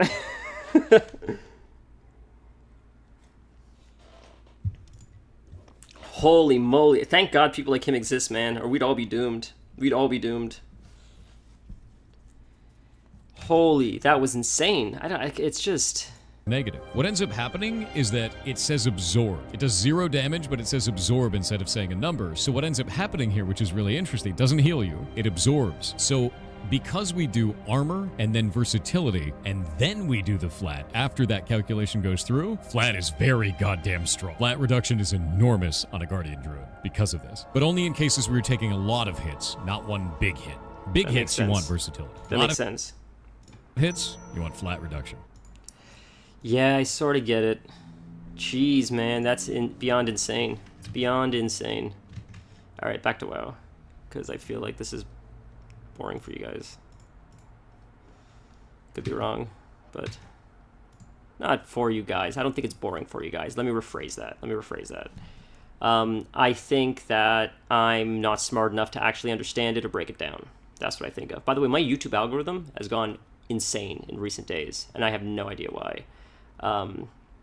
Whatever. Recommending me all kinds of stuff I never watched. Just strange rock bands and other stuff. I don't know what's happened. Because normally, like, I watched a lot of like reptile videos, a lot of reptile channels, gardening stuff, and over the past few days, it's been recommended to me streamers, channels. I don't believe I follow Pirate Software. All of a sudden, I'm getting a whole bunch of his clips. I don't believe I follow like NMP, getting a whole bunch of his clips, live stream channels. I don't know. It's like the algorithm's like forcing it to me when I don't subscribe to it, and then I have to manually look for the stuff that I do subscribe to. I don't know if that's intentional or if it's like there's like a bug in whatever YouTube's done recently, but I noticed it only like this week maybe. It's sort of strange. Anyways, let's get back to it. I really appreciate you sharing that with me. I'm gonna have to watch it a few more times. My understanding of it though is a lot more goes into it than we expect. I think if you were to ask the average person how does damage in the game work, they're like, well, we'll just say like a feral druid is like 600 damage, but if you're a tank, they'll mitigate like 200 of that damage, and like that's how I would do it. I would just literally use like base numbers and that's it. But that is they have clearly come up with very detailed calculations and equations that account for all kinds of scaling and abilities and mitigators, and I mean, it's so impressive. It's just that in itself is so impressive, and that's like a small fraction of what makes this entire game. It's crazy how many moving parts something like World of Warcraft would require, let alone all the other parts of it, like all besides the art and the sound design and the writing of the story, and like there's just the like having all the players on at the same time online in real time with like almost no ping from all over the world at the scale that they do it. Releasing an X-Pack and not having it crash like it usually does. I cannot imagine the stress of some of these tech jobs. It's crazy, man. There's so much riding on your shoulders. I guess that's why they get paid what they get paid. The summary of multiple hits versus big hits is helpful. Yeah, that part I understood. Like, so, the way I understood what he said, it was like feral druids are really good at mitigating many small hits all at the same time, better than they would be at mitigating one giant hit from a raid boss at once. If they're being attacked by multiple mobs that are doing less damage, but all at once, I guess they mitigate each individually. They do each calculation individually based on. It's easier to like mitigate less damage, even if it's the same number. That's how I understand it. Even if it's the same number, but it's coming from multiple sources, you mitigate it better than if it's the same number coming from one source. Am I incorrect, or that's how I understood it? I'm sorry. I'm super dumb with this stuff. But I find it very fascinating. I don't understand it, but I am interested in it. To be fair, you've spoken to me many times, and you probably know I'm like this already. Okay. Wait for freedom for Azeroth. So I have to defeat this colossal construct. There's a game called Shadow of the Colossus. I never played it, but everybody says it is one of the best games of all time. And that's what this thing reminds me of. And I trust you to keep the Storm Riders safe from the Titan's machines. So, Pirate Software is very popular now, and I don't know when he blew up, but all of a sudden he came, like, it feels like he came out of nowhere. And he's been streaming this whole time, so I think it's so fascinating that, like, how you can do it for so long and just remain consistent, and then one morning you wake up and there's just like 100 million hits, and you're like, what happened? What happened overnight while I was sleeping that all of a sudden went from like 400 viewers to like 400,000 viewers? And that's just, I think, the nature of the beast. I don't know, it's strange, you know, like the internet's the nature of the internet, or virality, is a very, at times, confusing thing. But good for him. I'm very happy for him. You know, he's finding that success. Clearly, he works very hard, and he has a deep understanding of these games, and clearly his audience loves him, so I'm very happy. He seems to really like what he does. I don't know too much of his work. My friend sends me a lot of his clips. Yeah. I'm using my abilities backwards. I'm shielding away from him, and I'm shielding towards him and attacking away from him. I gotta do it the other way around.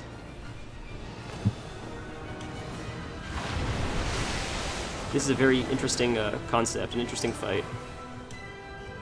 It's just weird that I gotta keep lifting myself up to do that, because I feel like it's hard to navigate while attacking him. But we got it, we're doing okay, we're getting there. Sorry if it's a little bit boring, I'm taking probably longer than I should. Oh, yeah. Oh, you can fly through him at least. Oh, he's almost dead. Last one. And cinematic? Cinematic? No cinematic. Okay. Okay, I thought you get a cinematic. And in style, too. We have made the Isle Let's fly back. safe. Made the Isle safe. That's what we do. Work, Storm Riders. Take a victory lap and let our people know their shores are safe again. So... It's because they specialize in flat reduction, which is calculated last. He is a game developer that used to work at Blizzard catching cheaters. Well, I think he's been very busy then, because it's still going on. You must have had a very busy days at work, because I don't know if all MMOs are like WoW, but my god, there's a lot of bots in WoW. I feel like that's just par for the course of any MMO. I feel like there's always bots in every MMO. It's crazy. You're a family. But maybe I'm wrong. This is the only one I've really played like very seriously. It was trial by fire, but you've proven that the Earthen of the Isle of Dorn are ready for the war to come. Where once there was discord, there is now unity of purpose. They are no longer oath-sworn or unbound. They are united, just as we should be, against the darkness. No, it seems the Storm Riders have proven themselves once more. As have you, champion. Sent via one of those weaver rats of hers. She has led her cause and invited us to investigate. All the training in the world is useless without knowledge of our enemy. My own reconnaissance efforts in Azkahet, I can never pronounce that one right, were met with mixed results. You may recall, I admit, I'm not keen on venturing down there again so soon. Fortunately, reinforcements have arrived. I love the espionage of the spider lady. I thought it was so cool. Is that... Please tell me that's Lillian Voss! Are you kidding me? She's here! That's sick! Sorry, man. I just love Lillian. I haven't seen her, and that's sick. You're busy. I get it. Just stay out of my way. Champion, meet me at the Weaver's lair. Oh, man. I don't know how often you guys have been playing Horde, but Lillian Voss is, like...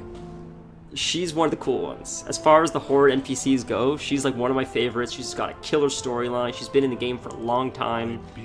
She's one that's been consistent, in my opinion. I've always really liked her. I see Zorion has returned. Does he bring our new Stormward with him? No. Our new Stormward has been right here all along. Nufsela has done what Baelgrim and I failed to do for thousands of years. He has explained before why they let bots exist for 6 months before doing big wipes. I mean, they make money off it too, I guess. And those are all subscriptions. Quite so. But will she accept the burden of becoming Stormward, Nufsela? What I think is funny is, It means keeping the storm Blizzard's against bots, except when they use them in customer service. Because it's like a lot of it, you can't speak to anyone anymore. It's all... I'm not saying bots are good for the game. Bots suck. I'm grateful to get rid of bots. But at the same time, they're using bots. Like, for all their customer service, you can't speak to anyone. You're always talking to AI. And it never used to be the case. You always used to speak to a person and your problem would get fixed in like 12 hours at most. I remember that. The GM thing would pop up. You'd actually speak to someone. They would make jokes. There'd be like a puff of smoke appears. It's GM Nolly here to help you. And you would talk to someone, and they'd fix your problem right away. But now it's like so hard to talk to anyone, so it sucks. I mean, I hope that's not the case anymore. But from what I read, when people like, thankfully, touch wood, I haven't had a problem where I've had to speak to someone in many years. But I've heard horror stories about how difficult the customer service is now. And it's not just a Blizzard problem. I think it's the norm now to use like AI. It's just unfortunate because it's hard to actually get something solved until you really annoy the company until they finally get you to speak to a person. That's sick. That's how you port down there, just like that. Wonderful. I love it. Software for an advantage. Accept multiboxing. So this is where, like, what I don't understand though is like, how are add-ons not like? How do they not give you an advantage? Because add-ons, in a sense, like, sort of feel like cheating a little bit. Especially, like, some weak auras. Like, to a degree.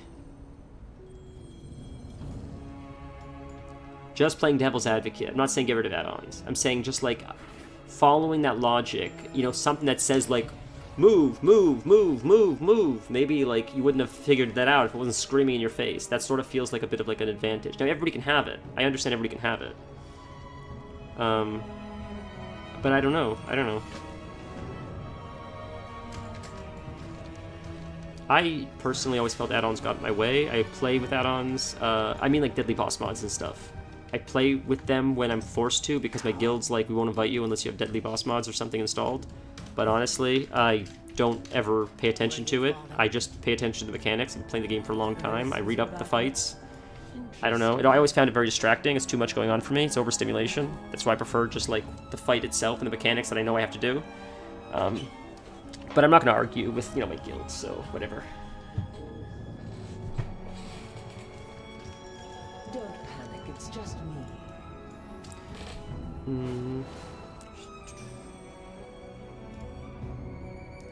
You not expect neighbors are close, be difficult to explain to a non-Nerubian. Let's talk about something else. Okay, let's see what she has to say. Gather intel. Whoa, it's a lot of text.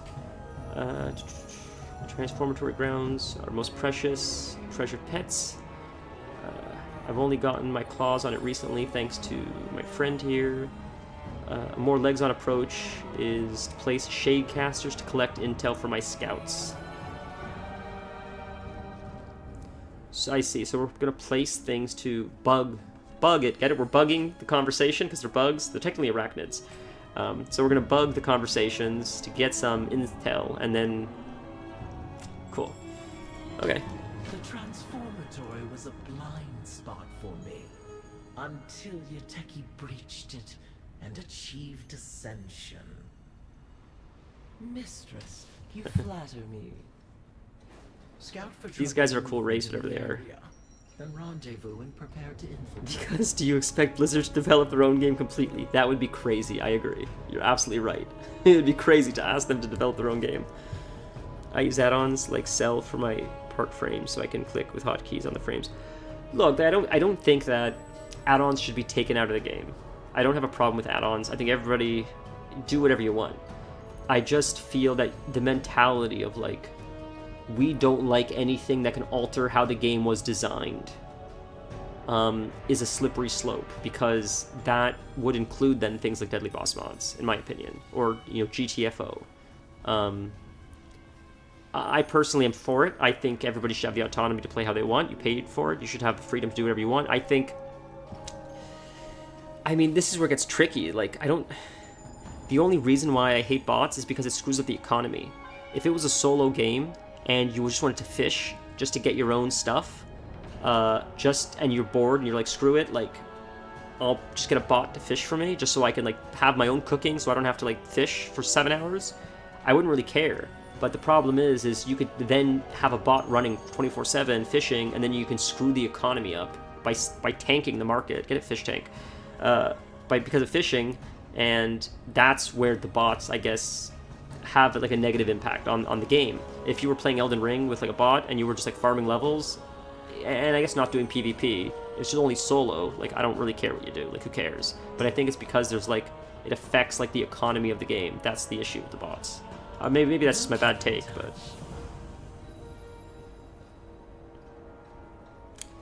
that's fair.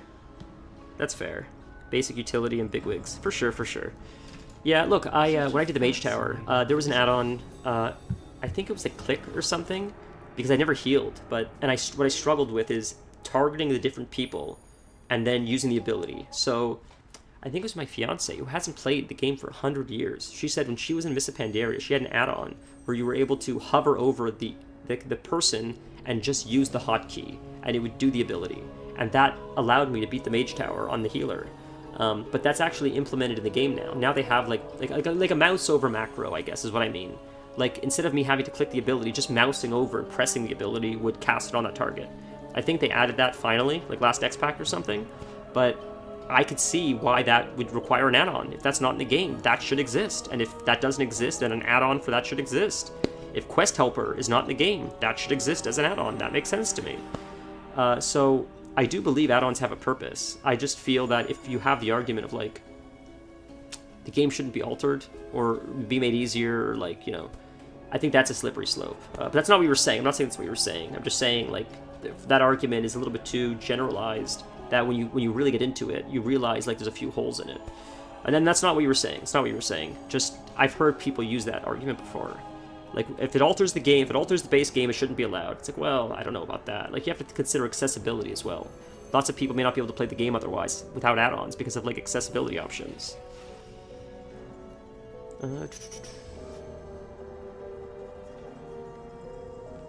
Meet with one of our representatives and inform yourself on a variety of varying practices may forge your first pact. Don't worry, little morsel, no choice is ever permanent. I like how they say that, don't worry, no choice is ever permanent, because what happened was, it's a weekly quest, forge weekly separate thread packs, getting sick. In Shadowlands, I remember Ian said that the choice you make with your covenant or whatever was permanent. If you chose, like, the Necrolords, you're stuck with the Necrolords. If you chose the Venthyr, you're stuck with the Venthyr. And people didn't like that. They're like, I don't want to regret it later. So then they quickly reeled back and said, okay, you can switch it up as much as you want. But I think they learned their lesson about permanence. And that's why I've noticed a few times now with quests, they're like, don't worry, you can change it up. Because I think people are worried about making the wrong mistake and regretting it. That sucks. And I agree with that, so I'm happy that they've listened to the community in that regard. I'm really happy about that. Clearly, they're paying attention. This X-Pack, more than ever, they're clearly paying attention to what the community's complaining about. And I think they've done a great job so far. Yeah, it's fair. Utility add-ons only exist when a developer is lazy and doesn't improve their game. That's fair. There's so many freaking quests here, this is crazy. Is this guy...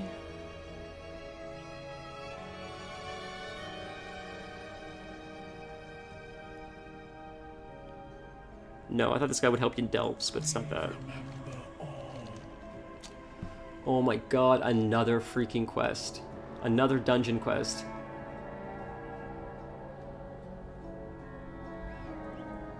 I have so many dungeon quests, it's crazy. It's another dungeon quest? Another dungeon quest.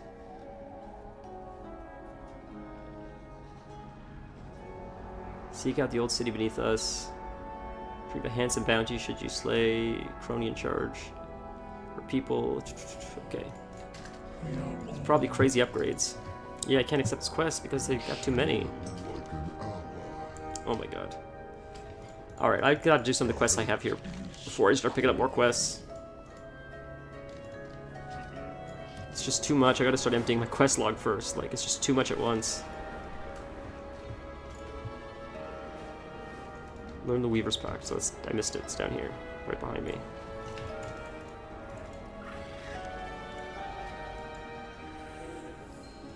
Okay. Can we hand that in, right? Or no? Oh my god, I'm stuck. Yeah, after this, we're gonna do the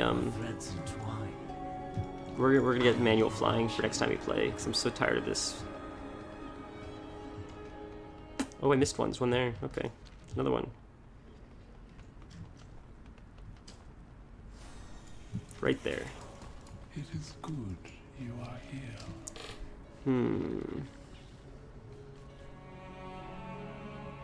Entry into this, you may engage citizens, but guards will see through your... If you get too close.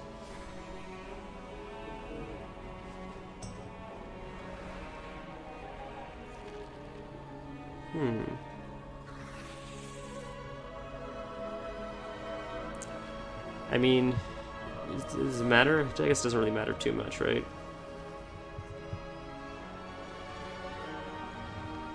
So we'll just pick the general. This will affect your warband. Ugh. Alright, guys, which one? Does it matter? Anyone watching? Do you guys know the difference? I don't really know the difference. I can Google it.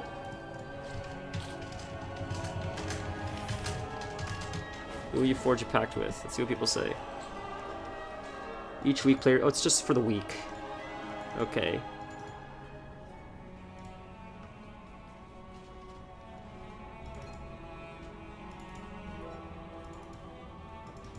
Let's see which the other two do. No idea which gives the most benefits. Yeah, I'm just gonna go with the general. Who cares? It's just for the week. I like the general. The general's a really cool character. Let's see what he does. Weekly packs, accessibilities. The patron you choose will grant you new abilities, buffs. Rumor quests and treasures will become available. There's so much to do this X pack. It's insane. My god, it's crazy how much content there is.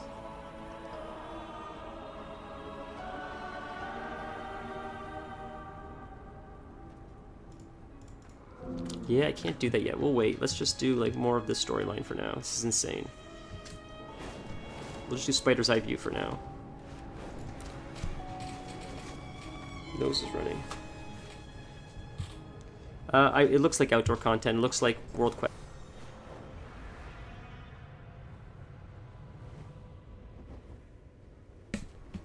I'm losing so much sight of what's considered like outdoor stuff, what's considered the campaign. But now I'm starting to see, like, this right here is the campaign. Spider's View is campaign. If I get the campaign over with, it clears up my quest log a little bit, hopefully, and then I can just focus on slowly whittling away the other stuff.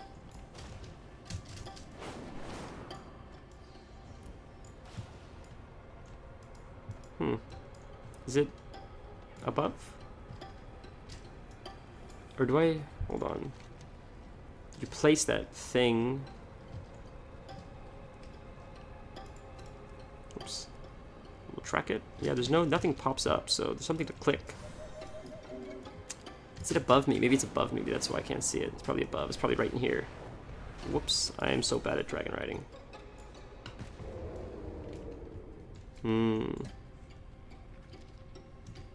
Wait a minute. Is it not up here? Am I... It shows like it's right here, but... By the way, the music is amazing. I love like how creepy and strange it is. Just the strings, the weird strings. It's like a creepy kind of music.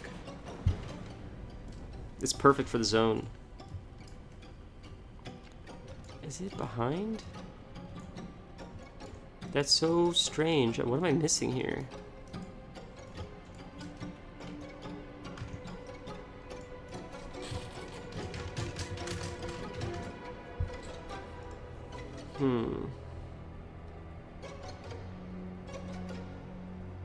They're all on the roof. It says outside on the roof. So that's how you do it. It is on the roof. Okay.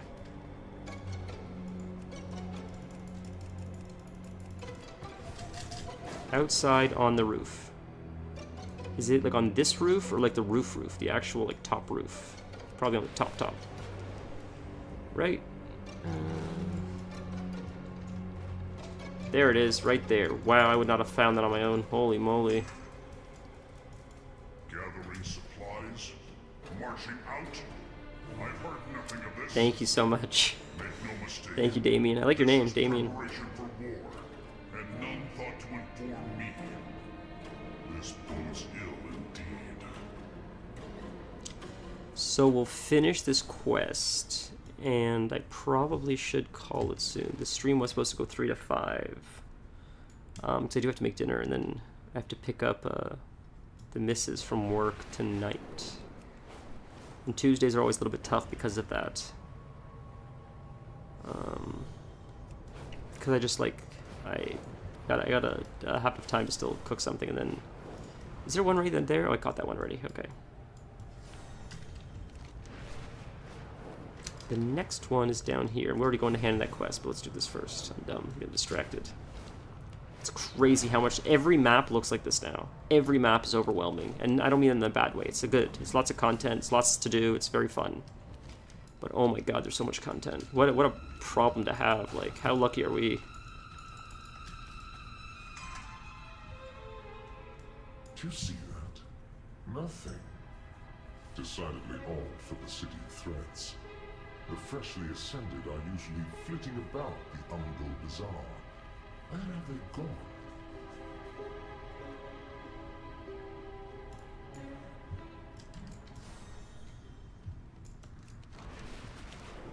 Where have they gone indeed?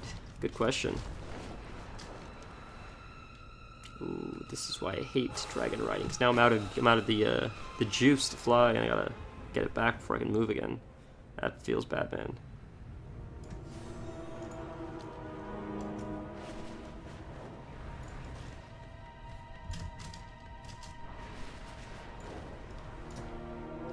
Next one. Last one. Smuggling is common enough in the city. Yeah, it was great meeting you, Damien. Thanks. Thanks for stopping by. It was a blast. I really appreciate all the help with like finding some of the stuff I was stuck on. Why and for whom?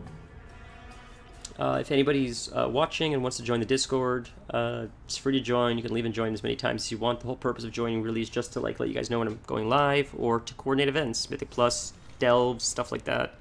That's really all it's for. It's just I'm hoping we can get enough people congregated in the same place. We can start coordinating stuff and maybe try to push some content, get some people geared, have some fun along the way. I mostly just want to try to create a community of people that are looking to have fun first, get gear second. Not to say we won't get gear, but I feel that if we lead with the mentality of like, we're all just trying to have fun, then no one loses, even if we keep wiping.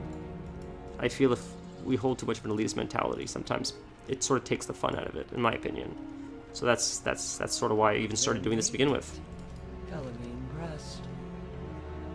But thank you so much, man. I hope you have a wonderful time in Mythic Plus, and it was great talking to you.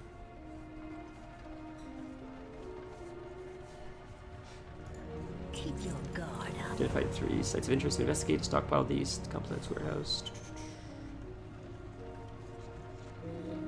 And Rubians. But the quest just keeps going. There's much to be done.